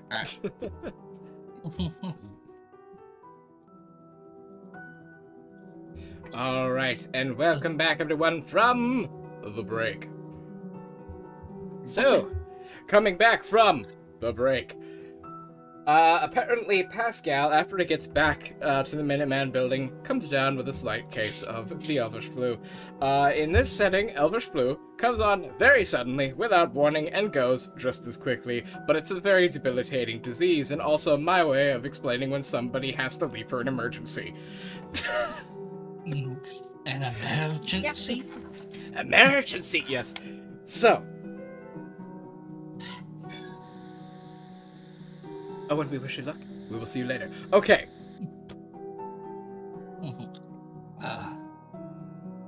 Quick thing, Alright. Jimmy. You left the building without doing one thing. The HR thing. Yep.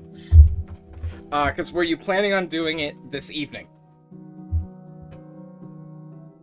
So I think what he's going to, he's going to hunt the wyvern, and I think he's just because he totally forgot, and so he's going to be like, I'll go back and I'll deal with that later. He's like I can deal with the chewing out a little bit. he's just going about his business. Okay. So, Yeah. so you're gonna Where even keep going is for the Jimmy? livestock, or so he was Yeah, they keep he going for just livestock, yeah. he just head out of the east gate towards the burbs, which is all like gardening, farming, ranching. Oh, okay. Yeah, he's gonna go to the livestock. He's Alright. gonna find a farmer, you know, to potentially purchase a decent sized lamb or like a calf or something, you know. Yeah. Yeah.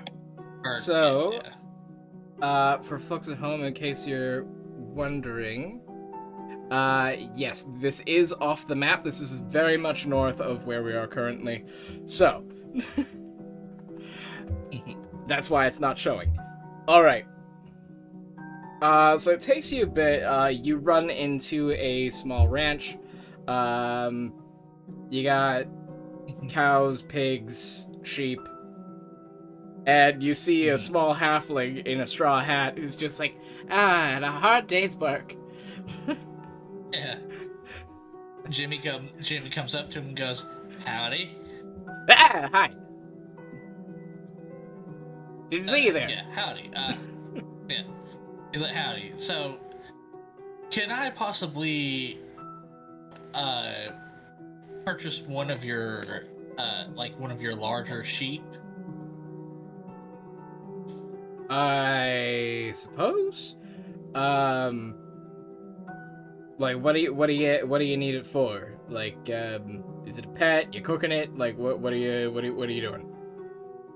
He's like, "Okay, so I'm gonna live. Well, He's like, "Well, for one thing, let me ask, how have wyverns been giving you any problems with your livestock?"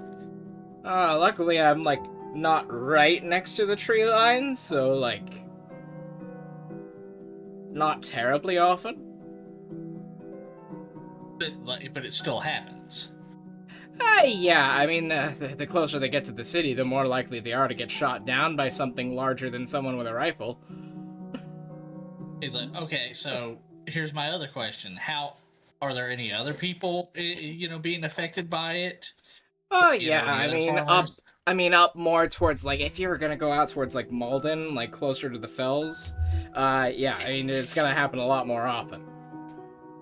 He's like, "Okay, so here's why I need it. I have taken a job to essentially deal with at least one or more of the wyverns, and in order to do that, I would need a sheep, or potentially a couple, but I think one will do, to lure at least one of them out, and trap them and kill them."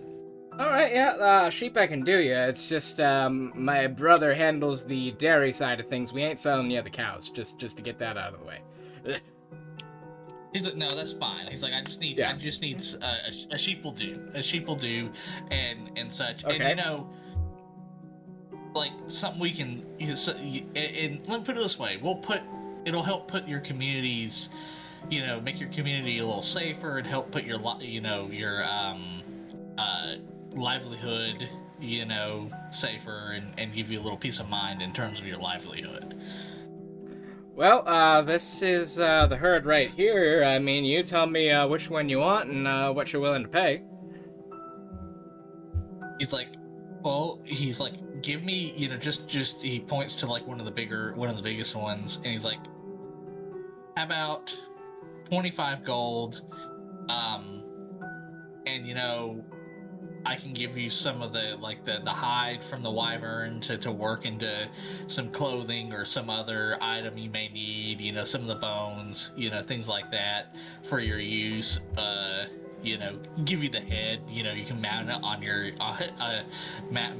mantle and fuck, you can take the credit yourself for killing the wyvern for all I fucking care." 25 gold, you say? Roll an insight check. Okay, let me roll it. That's one of my best stats, so funnily enough. That is a 21. You've just vastly overpaid for this sheep. He's just like, how about this? How about, he's like, I realized just now that I'm overpaying. How about this? How I mean, I'll certainly take 25 gold. Well, no, wait. I'm just saying. Okay. How about I buy 3 of your sheep for that? Deal? Question mark? Yeah, can I roll another insight? With a 21, you're still vastly overpaying, but he's very happy to make that sum off of 3 sheep. You know, how about this? He's like, how about this? How about... Oh my god. How about... No, you offered 25. I agreed to the deal for 3 sheep. That's... You're paying 25. Take it or leave it. Oh my god. He's like, fine. I should have rolled it. Like, whatever. Yeah, he's like, fine. He takes. Yeah. Can I negotiate? Oh my god. At disadvantage, persuasion. Okay, and he's just gonna he's like, okay, I realize I'm overpaying. You could give me the amount that 25 gold will actually buy, not the amount that you were, taking from me because I clearly don't understand the price of livestock. Alright, let's see here. Goddamn. Too bad it's disadvantage because I got a nat 20 on the first roll, but Ooh. but that's of course not gonna. Well, I mean that's not bad. 18. You're bad at haggling, aren't you? Ah, fuck. He's like, yes, I'm bad at. It's like I'm a soldier. I'm not used to haggling. Okay. All right. Well, thank you for your service. Assuming it's for this country. Secondly, I'm gonna take an insane amount of pity on you, more than anyone else in my position would reasonably have. Mm-hmm.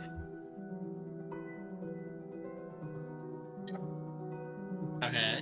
For the inconvenience, I will let you purchase 3 sheep for 8 gold pieces. Uh-huh. Or I can give you, and he tabulates it in his head real quick, 11 and a half sheep for what you would have paid otherwise. He's like, deal. He's like, he's like, because let me put it this way. Give me that half. He's like, let me put it this way. With that, I can take out, I can take out more than just one wyvern, and so it gets me more money, and your livelihood, and the livelihood of your entire community is okay, wait. Do you actually want me to cut one of the sheep in half? I'm a little confused. He's like, don't worry about the you know what? Yeah, cut it in half, and I'll cook it for my own meal. A whole sheep. Yeah. Yourself. Yeah. No, you said a half a sheep. It's like a whole half a sheep. He's like, yes, I will. That could feed a family for the better part of a week. He's like, yeah, and it'll be my rations for the better part of a week. Okay, Bill, I need help cutting Bessie in half. Oh no! What? Dane, why? I was gonna let it go, but then he brought it back up, and I'm like, all right, fuck it, we're gonna go. No. You see the brother come from the cow pasture. I am not cutting one of the sheep in half. We are not equipped for that sort of thing. Jimmy's like, how about this? I'll pay the difference for the other half of the sheep also. Okay, 25 gold and you get 11 sheep. Yeah. So he takes 11 sheep, and he's going to lead them to little area in a field near the woods, and he's gonna set it up in sort of like a corral, and he's gonna start like you know the scene from and I know that the second I say this is gonna backfire for me, but you know the scene of the goat in the first Jurassic Park movie attached to the chain in the woods.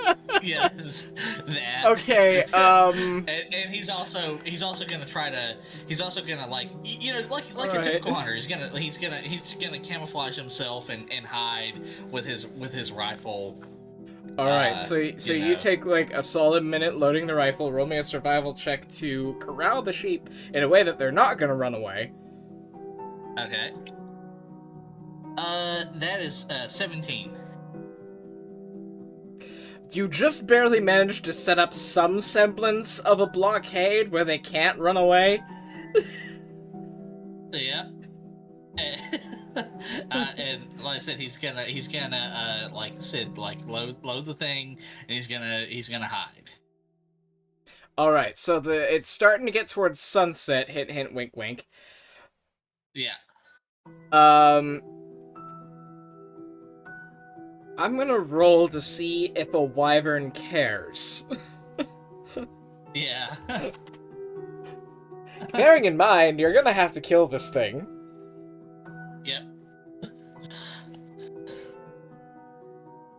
And it's out of combat, so I might take mercy on you. Might. Yeah. You see in the distance, there's just like a wyvern circling, but it's like very far away to reliably shoot, and it does not seem to give a shit. Okay. Well, he's then he's gonna do his backup plan, and he's going to try to track and find its nest. Alright, so you leave the sheep to their devices, and you head into the fells, which, remind you, is an extremely overgrown magical forest with things that will kill you. Minor technicality. Yeah, he's gonna stealth his way through it. Okay, roll yeah. me both stealth and survival. Okay. Let's see here. Jesus, survival is 12. Stealth is 20. Yeah. 7 plus 4 is shit. 11. I've got more than 11. 21. Yeah, 21. Alright, It was 17. alright, 21 survival. What was the stealth? No. Survival was 9. Stealth was Oh, 20. okay. You're very stealthy. But do you know where you are? Not really. You're in the middle of a thicket. You hear weird sounds all around you. You're not even sure that was probably a moose, or at least you hope it was a moose. Because that would be comparable to anything else that could have found you out here. Or that would have been preferable. On hunt by his lonesome. Yeah. You could have you could have told the rest of us that you were attempting to do this. It's starting to get past sunset, and it's like it's getting very dark in this forest, and you have no idea where you are. Can I can I investigate around and try to figure it out, or? Survival at increased difficulty. Okay. 22.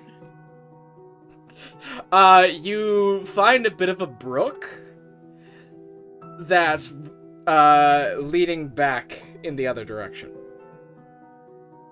Alright, he just follows it back in the other direction. It's just like, alright, this was a terrible idea. You end up... It's dark now, but you end up in, like, a marshy area back towards the coast, and Boston is straight to your south. Okay. Well, he's gonna head back to the sheep. So... Alright, Because he knows where the sheep are. It's the middle of the night now, you're finally back at the sheep. Yep. And he's just gonna, he's just gonna keep waiting. He's just like, all right, just keep waiting. He's gonna hide in his little, I'm gonna do a play on words. Instead of a turkey blind, he's gonna hide in his wyvern blind. All right. Roll me a perception check. The other two of you. So, Tui, after you spend time in the gardens, it's starting to get dark. What do you do? Go back to the Minuteman building. Like, she's just kind of chilling. All right. So you're chilling. Do you go up to your room, or you're just hanging out in one of the common areas? Common areas. Yeah. There are some other people. You hear some whispers off to one side. It's like, dude, is this hot chocolate? I've never actually seen this before. like, this is too rich for my blood, and it's here for free. You hear someone else like, well, this company's got money, what can I say?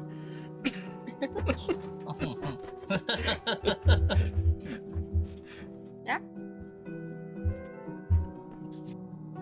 And yeah, there's just a nice big roaring fire. There are a couple other people. One's reading a newspaper. One's reading some sort of, like, aged tome. You would assume a spell book. Okay. Yep.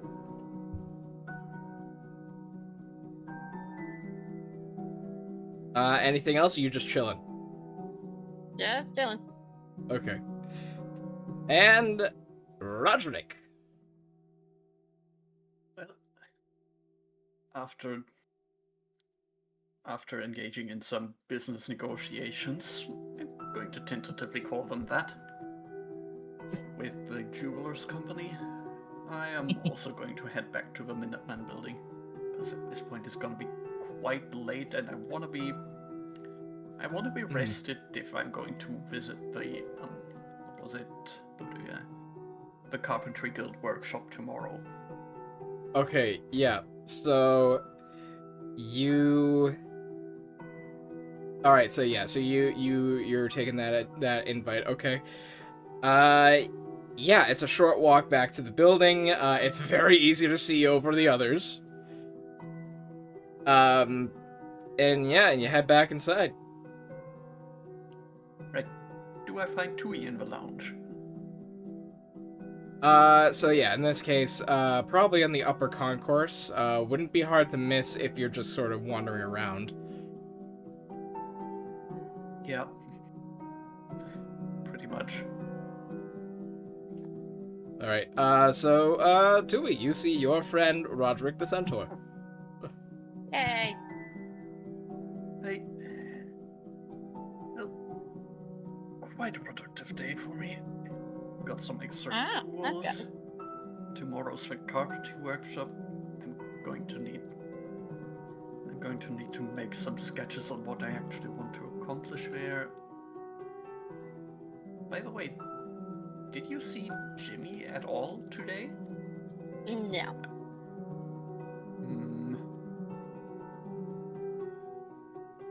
Well, whenever he comes back, Perception checks the both of you.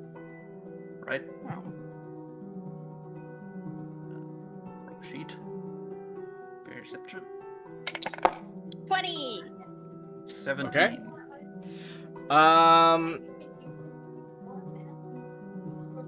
Just as a combined effort in terms of like seeing it and like actually having the chance to perceive it, the DC was 18. Tui, you see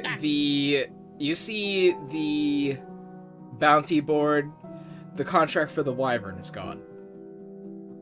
Oh. Well, whenever he does show back up, I'm sure he'll be delighted to hear that his tab at the Wits End Inn is settled. And no, he's still not welcome there. And wait, oh no? Yeah.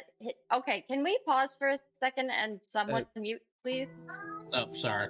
Yeah, I was about to DM you that, but Anyway, yeah, Tui's gonna be like, you noticed that too, did you? Noticed what? And at that point, my gaze wanders over to the notice board and sees that one particular missing quest. Yep. Oh crap. Yeah.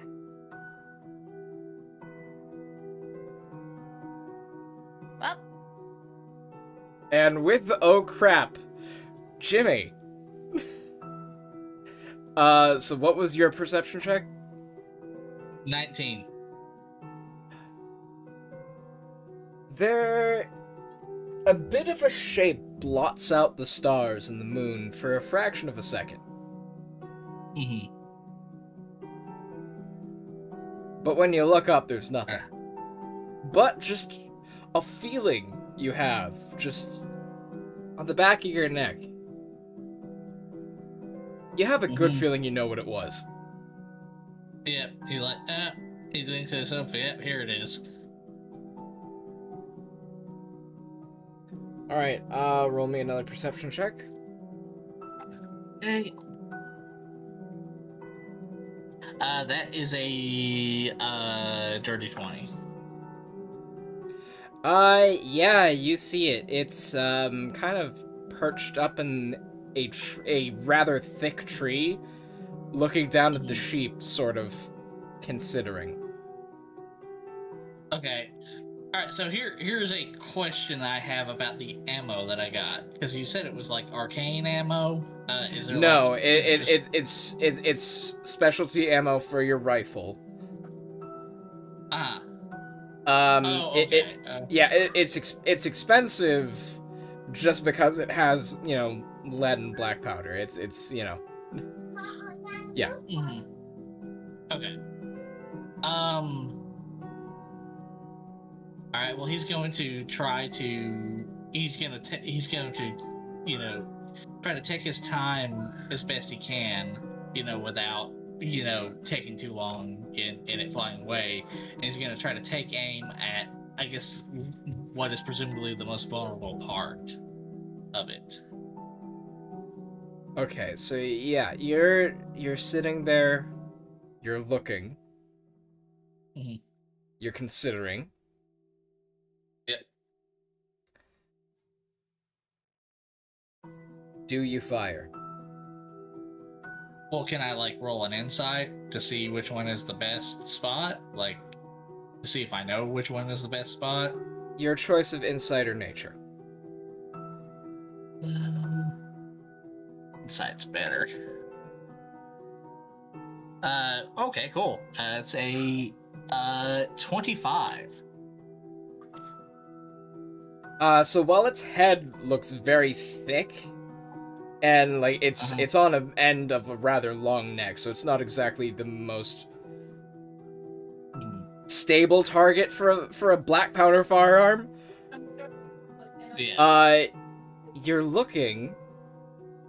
It's keeping its chest very still except for breathing. Okay. And the area just under its ribs looks a little thin. Alright, he's gonna aim at that. And he's going to fire. Let me roll the hit. Yep, roll to hit. Okay. As I pull out a freaking wyvern stat. Because I had a freaking feeling. Yeah, there's a 16 hit. A 16 does hit. Roll damage. Awesome. God, 40-10. Jesus Christ. Okay, okay. 40-10 plus 1. That's, 7... and 16, 20. Yeah, the damage is high because they don't have a repeater rifle yet. 21 damage. 21 damage. 21 piercing damage. Despite your best efforts to aim, this is indeed a smoothbore rifle, and it does go a little off target, but still does quite sizable bit of damage. It is freaked out now and tries to fly away. Yeah, I'm gonna try to take another shot. You can't. You gotta reload it. It's a firearm. It's a black powder Okay, firearm. Yeah. Yeah. Let's see here. What can I do here? You know what? He's gonna try to track its blood back to its nest. Alright, roll me a survival check at disadvantage because it's nighttime. Well, yeah, but I mean, the blood should still be there in the morning, shouldn't it? Well, Perhaps. Yeah. Okay. Okay. You've also thoroughly freaked out the sheep, which are trying to break down your little barricade. 15. Yeah, you're able to spot a small blood trail. It is an airborne creature, after all. Yeah. But I'm gonna follow the blood trail. All right. First, I'm gonna real quick stabilize the sheep and everything, and then follow the blood trail. Okay. Back to you guys at the building. Yeah, you've realized that the wyvern bounty is missing. It's nighttime. Great. What do you do?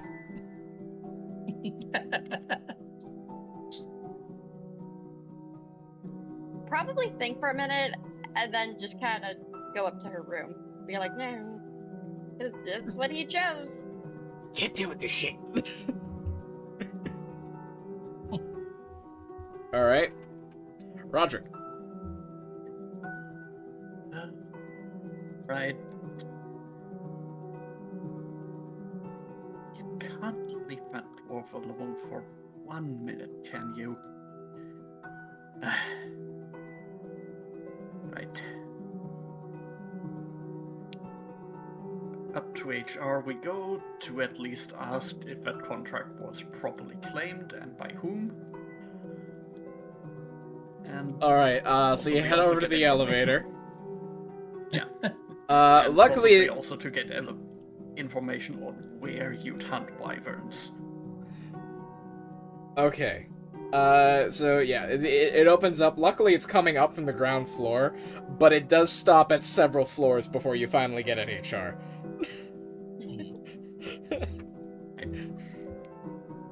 Nervous tapping of a hoof. Because despite everything, he's still concerned for Jimmy. Alright.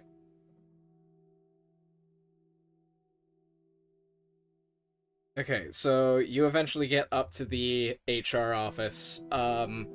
It's not as nice as a lot of the lower floors. Definitely a lot more cramped. And it's just like office door after office door after office door after office door. Right. At least any signs to point me where I need to go? Actually, perception check. That's what I should have called this episode, perception check. Yeah. 8. Alright, 8. There are a lot of signs, an almost dizzying amount of signs on each of the doors.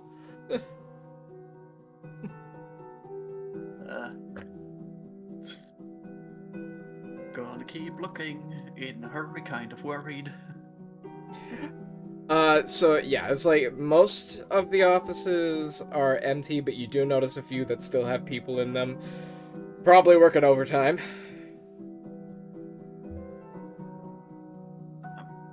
I'm going to knock on the door or door frame on the first one that has someone in it and go ask if this is where you claim quests from the board. So you see a person look. They kind of look like a bit of a androgynous sort of half elf. They look and it's like very confused. They open the door. Oh, horse! Can I help you? Centaur, actually, I was wondering where you'd claim quests from the board downstairs. Oh, that's a few offices down near right there. That's gonna be number 5. Samuel went off to get coffee. Should be back any minute. Alright, thank you. Sorry for the disturbance. No, you're good. I've been staring at paperwork all day. It's a welcome distraction. Alright, you have a good night. Right, and off to that office, and hopefully someone's in there. Oh, you see someone, it's like, they got like a little mug of coffee. It's like, oh, excuse me, that's my office. I need to get inside. Perfect. I need to check if a particular quest was claimed today, the wyvern hunting quest. Wyvern hunting quest. Wow, I'm surprised no one's brought that in. Haven't, or at least I haven't seen it during my shift. I mean, I can take a look if you want. Yes, please. It goes in. It's like a good, 10-15 minutes, until he's like, don't see it here, unfortunately. Did you see the notice downstairs, or? I noticed that it was gone, and I have a good idea about which one of our companions could have taken it. It's a very simple rule. It's one of the simplest rules in that friggin' monstrosity of a handbook. He does not care about rules unless he makes them himself, unfortunately. You would be surprised how many people here believe the same way. Makes my life a living hell. Alright. Great, so we're going to have to go after him. Where would he even hunt wyverns? Bugger. You know what, it's not my expertise, but, if you go, the fells, it's still probably, it's literally a forest that resists being cut down, so, I mean, if it's gonna be a large creature, that thrives on ambush hunting, it's probably gonna be in there, if my guess. The fells, those were to the north of Boston, if I remember the map correctly? Yeah, so it's to the north and kind of, wrapping around much of the north side. Good. That's at least a place to start. Thank you for your time. And just gonna go back to the for elevator. warning, I don't think I would go outside the walls at night. It's not exactly the safest.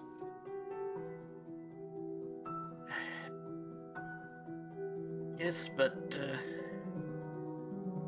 as much trouble as he causes us, he's still our partner, and Well, your funeral, because I literally can't legally process you the death insurance if you should fall. Figures. Anyway, thank you for the information. Oh, of course. So, no, anything else I can help you with, or just... Oh, okay, bye. Yeah, and Roderic's going back to the elevator as fast as he can without accidentally running someone over or running into someone. Alright. The news is just like, office worker dead from Centaur Stampede.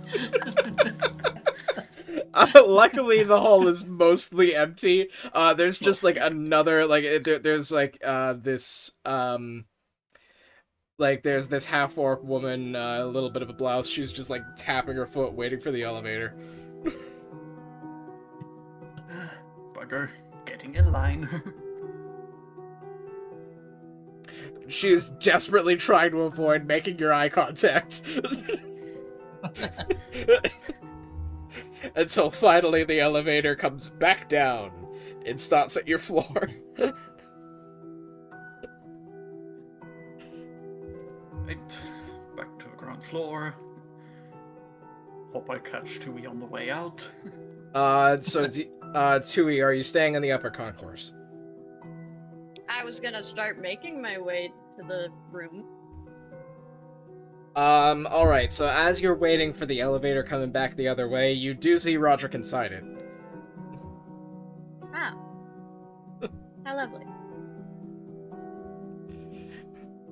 Roderic, you do also see Tui. Oh, good. On which floor are we at the moment? Third. Third. Yep.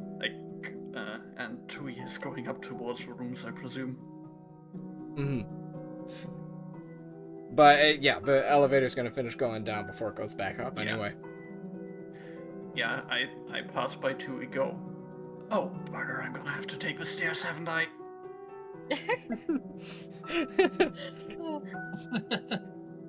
Okay. Alright, so you stop and you talk to Tui? Yep. Okay. You notice at least down here, where the stairs are kind of spiraling around the elevator, it is at a shallower angle. Well, thank fuck for that. Alright. But So, I'm trying to you... catch up to Tui. Alright, yeah, it's... She's not far away. Do you talk to Tui? Yeah.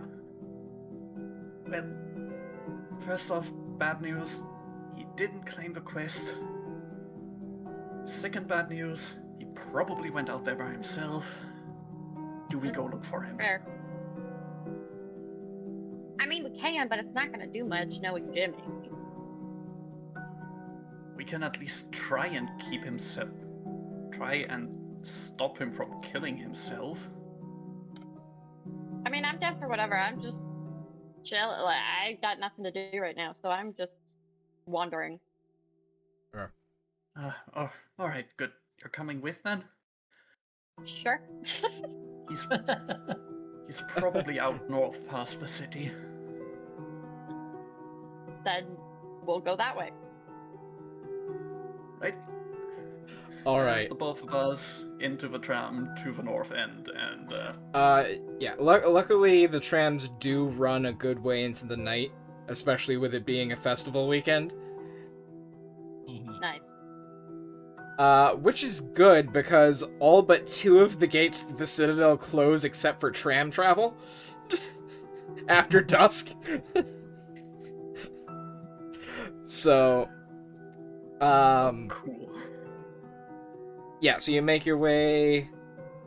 alright, so there are 2 ways you can go out to the Fells. You can go out through the Cambridge Gate, where there's like a landship platform there, or you can go out the East Gate, where it's going to be a bit of a walk, but you're going to be able to reach the eastern side of the Fells faster. Well, whatever gets us there faster. Do you go to the east or directly north?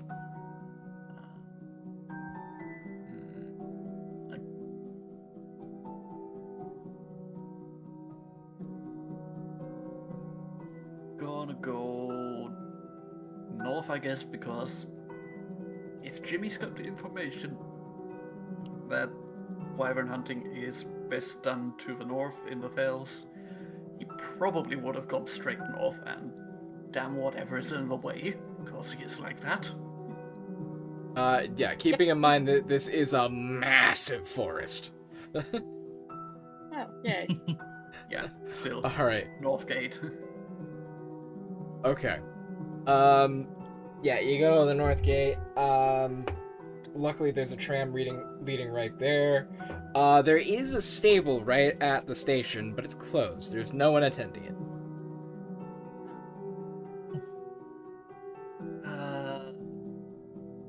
Bugger.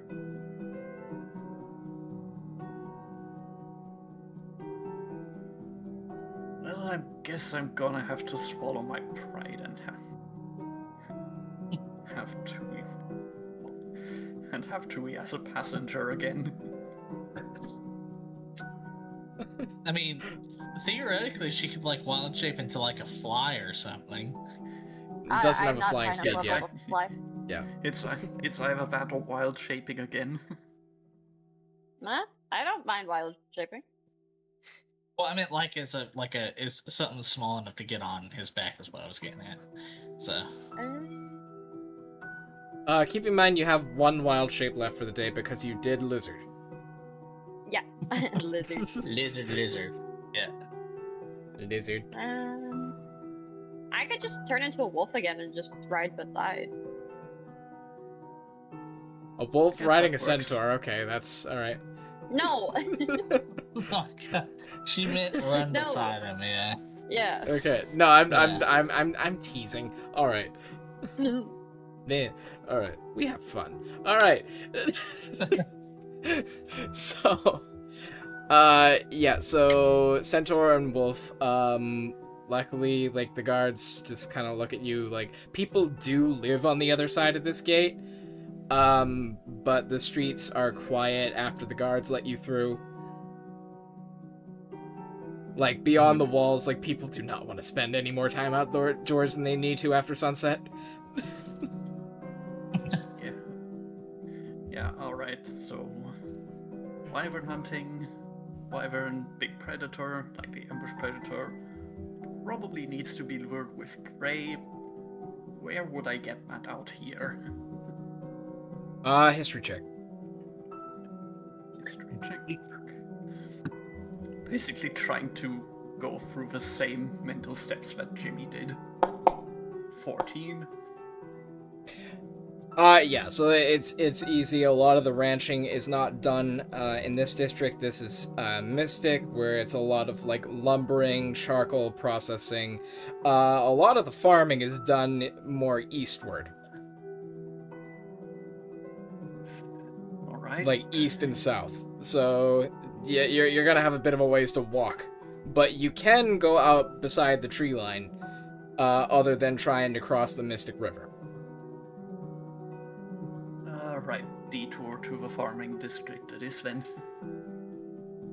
Alright, it's gonna take you a bit, but roll me a perception check.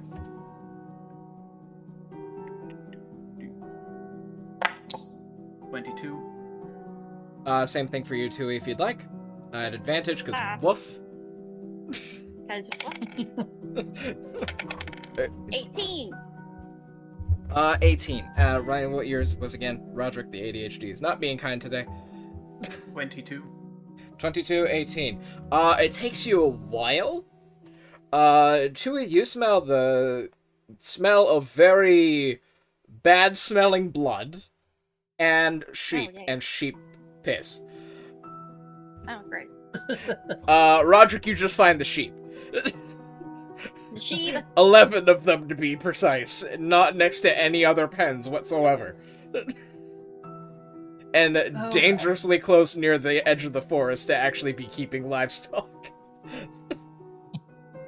Oh, great. Any signs of a particularly belligerent dwarf around? Survival.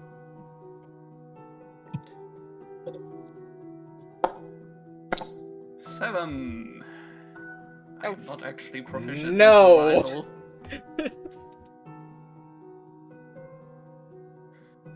survival. Tui, you have caught on to the smell of draconic blood, though. Oh, lovely. What do you do? I start tracking it, making sure that Roderic is following. Alright. What's that, lassie? No. What's that? Alright. That's the one time I get to make that joke this session. Alright. Alright. So Okay. this speak with animals as ritual, because it is apparently needed. So yeah, partway into the forest, you're now able to talk directly with Tui. Yeah. Right, and otherwise, since we seem to be tracking something, look out, because I don't want to be getting snuck up on. Okay. Fair. So we'll get back to that in a second. Jimmy! Uh-huh. Oh, Jimmy. Uh-huh. So you're still following the Wyvern blood trail. Yeah. Alright. Roll me a survival check to see how far you've gotten along so far. That was unnecessarily redundant, I am realizing. 18. 18, yeah, you've been doing a good job, but you are back deep into the forest. Yep. He figured that was gonna happen. And now he's got a trail he can actually follow. So so you know, and he's you know, even though it's a flying thing, I'm gonna use some of my experience actually working pretty much in the woods a lot of times. Even flying things can cause, you know, like twigs to fall, you know, things like that. So he's you know, he's looking for the signs and things like that, you know. You don't just see twigs. Apparently it slammed into a branch at some point because you got it that well. Yeah, so he's just following the clear trail of blood and broken twigs and branches and, you know, yeah. All right. Okay. The other two of you, survival checks, please. Or actually, survival from Roderic, because we'll form perception from Tui. 17. Okay. 5. Oh god. Like, Roderic is unnaturally beside him with worry. He's struggling. Yeah, the Roderic, the forest is closing in on you. It's reminding you a lot of the realm you were in the other world, where it's just like all dark and creepy, just minus the fog and the ever-present smell of rot. Yeah. Yep. Tui, you're making very good progress because woof. With Alright. Hopefully I can keep up. Alright, it's not long until you do start smelling dwarf again. nice. I'm just gonna keep tracking it. Okay. And you're just following Roderic? Yep. Okay, Because I apparently can't keep directions for shit by myself right now. are either of you intentionally stealthing as you're trying to find Jimmy? Well, considering that he went off to hunt for a wyvern, at least I am trying to be somewhat stealth because I am also large. Jimmy, what's your passive perception? 1 second. And Forget what. and Roderic, please roll me stealth. Tui, are you trying to stealth or are you just tracking? I'm just tracking. I'm a wolf. Wolves are naturally, like, stealthy. Alright, I'm just gonna roll a d20 Right. for you. A 9. Jimmy Okay. is definitely going to hear or see me coming. So hang on, 10, that's my 13, 16 is my passive perception. Yeah, you do hear a couple snaps of twigs, like, not a great distance behind you, but not close enough to directly see. Alright, he's gonna make note of that. He's like either it's a predator coming for me, which I'll deal with later, or it's my teammates. But he's like, or fuck, it could be a fucking sheep that got loose. He's like, again, all of which he'll deal with later. Yes. If it's a sheep But this he's far aware out of into it. the fells, I doubt it's a sheep. Yeah. Again, the point is he's like, all right, deal with that later. Alright. So you're forging forward looking for the wyvern then? Yep. Okay, just to kind of see... Survival check from you, perception from Tui, survival from Roderic. 17. Wait, what was mine? Perception, but advantage, because wolf. Ah, Yeah. okay, sweet. Alright. right, yeah, and my survival was 17. Okay. Nat Nine- 20 for a 23. Whoa, let's go. And Tui. 19. All right, yeah. As you're tracking Jimmy, the other two of you immediately see him and catch up. Nice. Mm-hmm.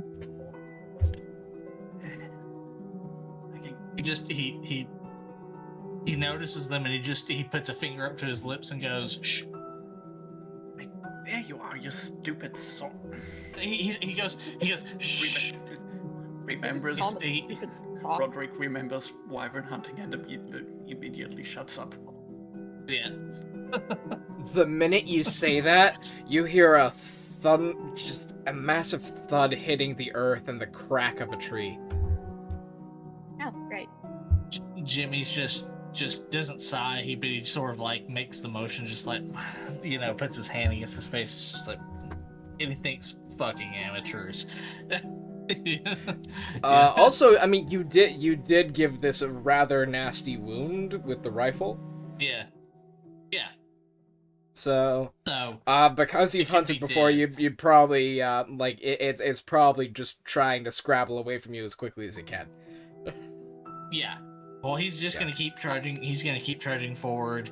He persistence hunter. There you go, persistence hunter kind of thing. Yep. He's just gonna keep going forward. All right, you do so. Yep. At least all now we're all together. of you together, you do come across a sorry. You come across a bit of a clearing that's sheltered by a bit of a boulder kind of jutting up and over. And underneath that boulder, you see a wounded wyvern kind of like backed into the corner, surrounded by various bones of like different animals.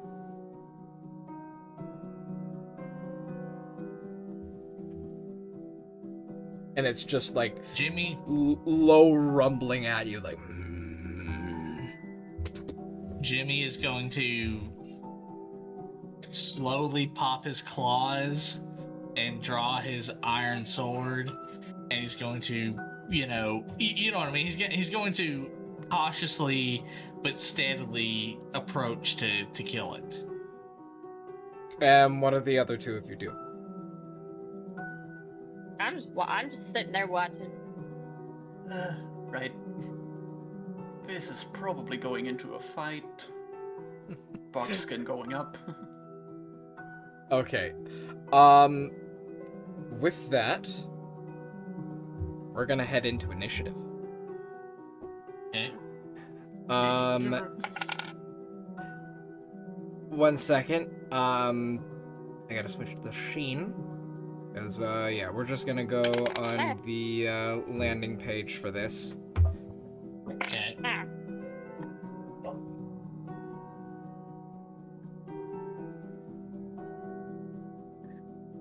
Oh, hang on.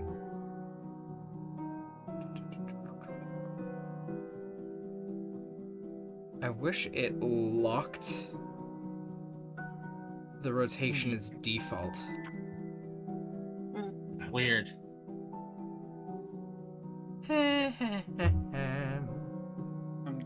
You can change that in the token prototype setting from the sheets. Yeah, I'll have to go through and fix that. Alright. And I'll go ahead and plop you guys.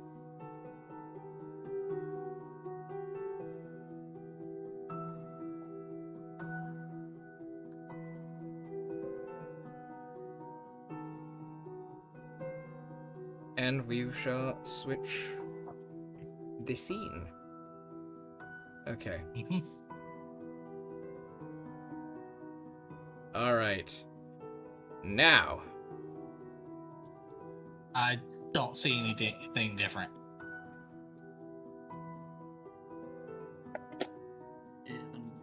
Now. Oh, there we go. Okay. I see the wyvern now. What is initiative here? Let's see here. Alright, I'm gonna toggle the combat state for all of you. Mm-hmm. Oh, awesome. Okay, there you go. Alright, we're gonna begin encounter. Yep. Looks like I go first. Hang on. What's your initiative? My initiative. Oh, I thought it rolled automatically for us. No. Okay, 1 second. Okay, my bad. My bad. Unless you, because otherwise, if you roll it by yourself, I can just add it in there. Yeah. Yeah. All right. So 1 second. Let me do that. I do have a question before we start this encounter. Is there any way that we can do this encounter next session? Because I need to leave very, very soon. Oh, you do? Yeah. Well, we can start it next session. Yeah. And Yeah, that's fair. Because then All right. Logan can also be a part of it. This on the too. cliffhanger.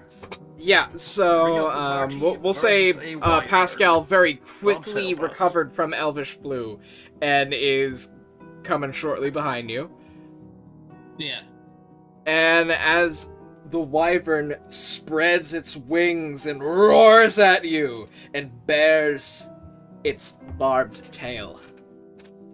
And that's where we'll start next session. Yeah. Jimmy's like, I want that. Jimmy roars back. All right. Well. And yeah. Well, I hope all of you had fun.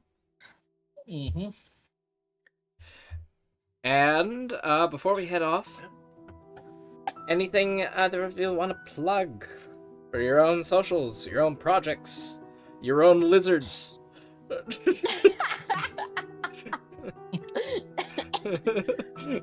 And lizard and Lizard. things. He doesn't have a name yet. Oh, actual lizard. Yes, actual lizard.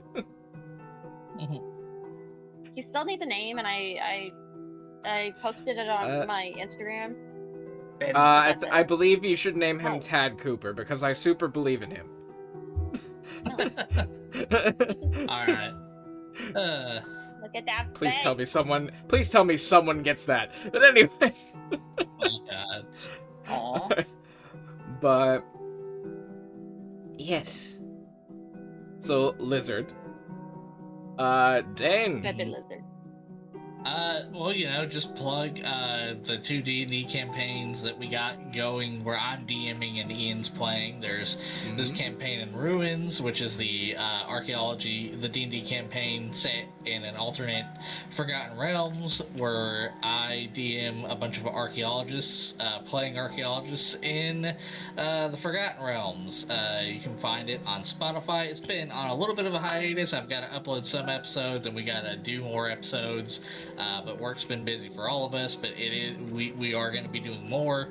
And then there is the second campaign, also set in an alternate Forgotten Realms, called The Empire of Blood, set in an alternate world where vampires have taken over not all of the Forgotten Realms, but a good chunk of the Forgotten Realms. And you can find that on YouTube. The YouTube channel Empire of D&D. And we've also still got to do more episodes for that, but there are several episodes Indeed. out, so yeah. Yep. All right. And Mo, what would you like to sign off with? I have nothing to plug because I'm just here as a player. And we love you for that. Yeah. Okay. Yeah. All right. So yeah, just UrbanHangman, you saw him before the break. Follow him on Twitch. He also does D&D games, all sorts of stuff. Cool dude. Go follow him. As a fact, go follow Danny Player Sugar 78. Right? And Empire of D&D on YouTube. Stays the exact same every time. Okay. And this campaign Ruins on Spotify. All right. And Lizard will be on my Twitch every now and then when I stream. Alrighty. Shucks. So Team I'm switch. going to take a quick look Easy. on the side over here. He's such a snuggly boy, too.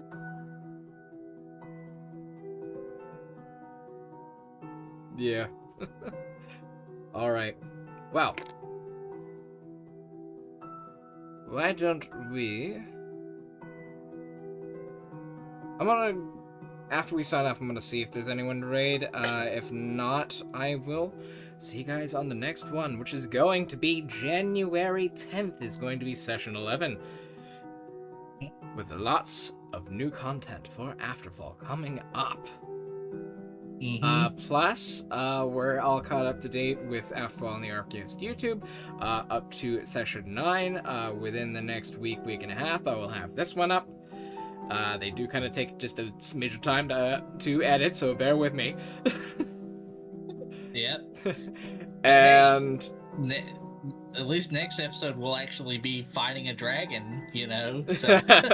well, a mini I dragon. know, but yes. Yeah. Yeah. Well, I mean, I just as a fun tidbit, I mean, in like in certain European folklore in the Middle Ages, most things that we say as separate dragons were all synonyms for each other. Yeah. Yep, So it's Lindworm, Fire Drake, you know, things like that. Yeah. yeah, I mean, it helps having some separation, but like worm, dragon, serpent, it's a fun etymology. But anywho, Yep. I will talk to you guys later, and thank you for coming. Nope. All right, and signing off. Good night. Nah. Night.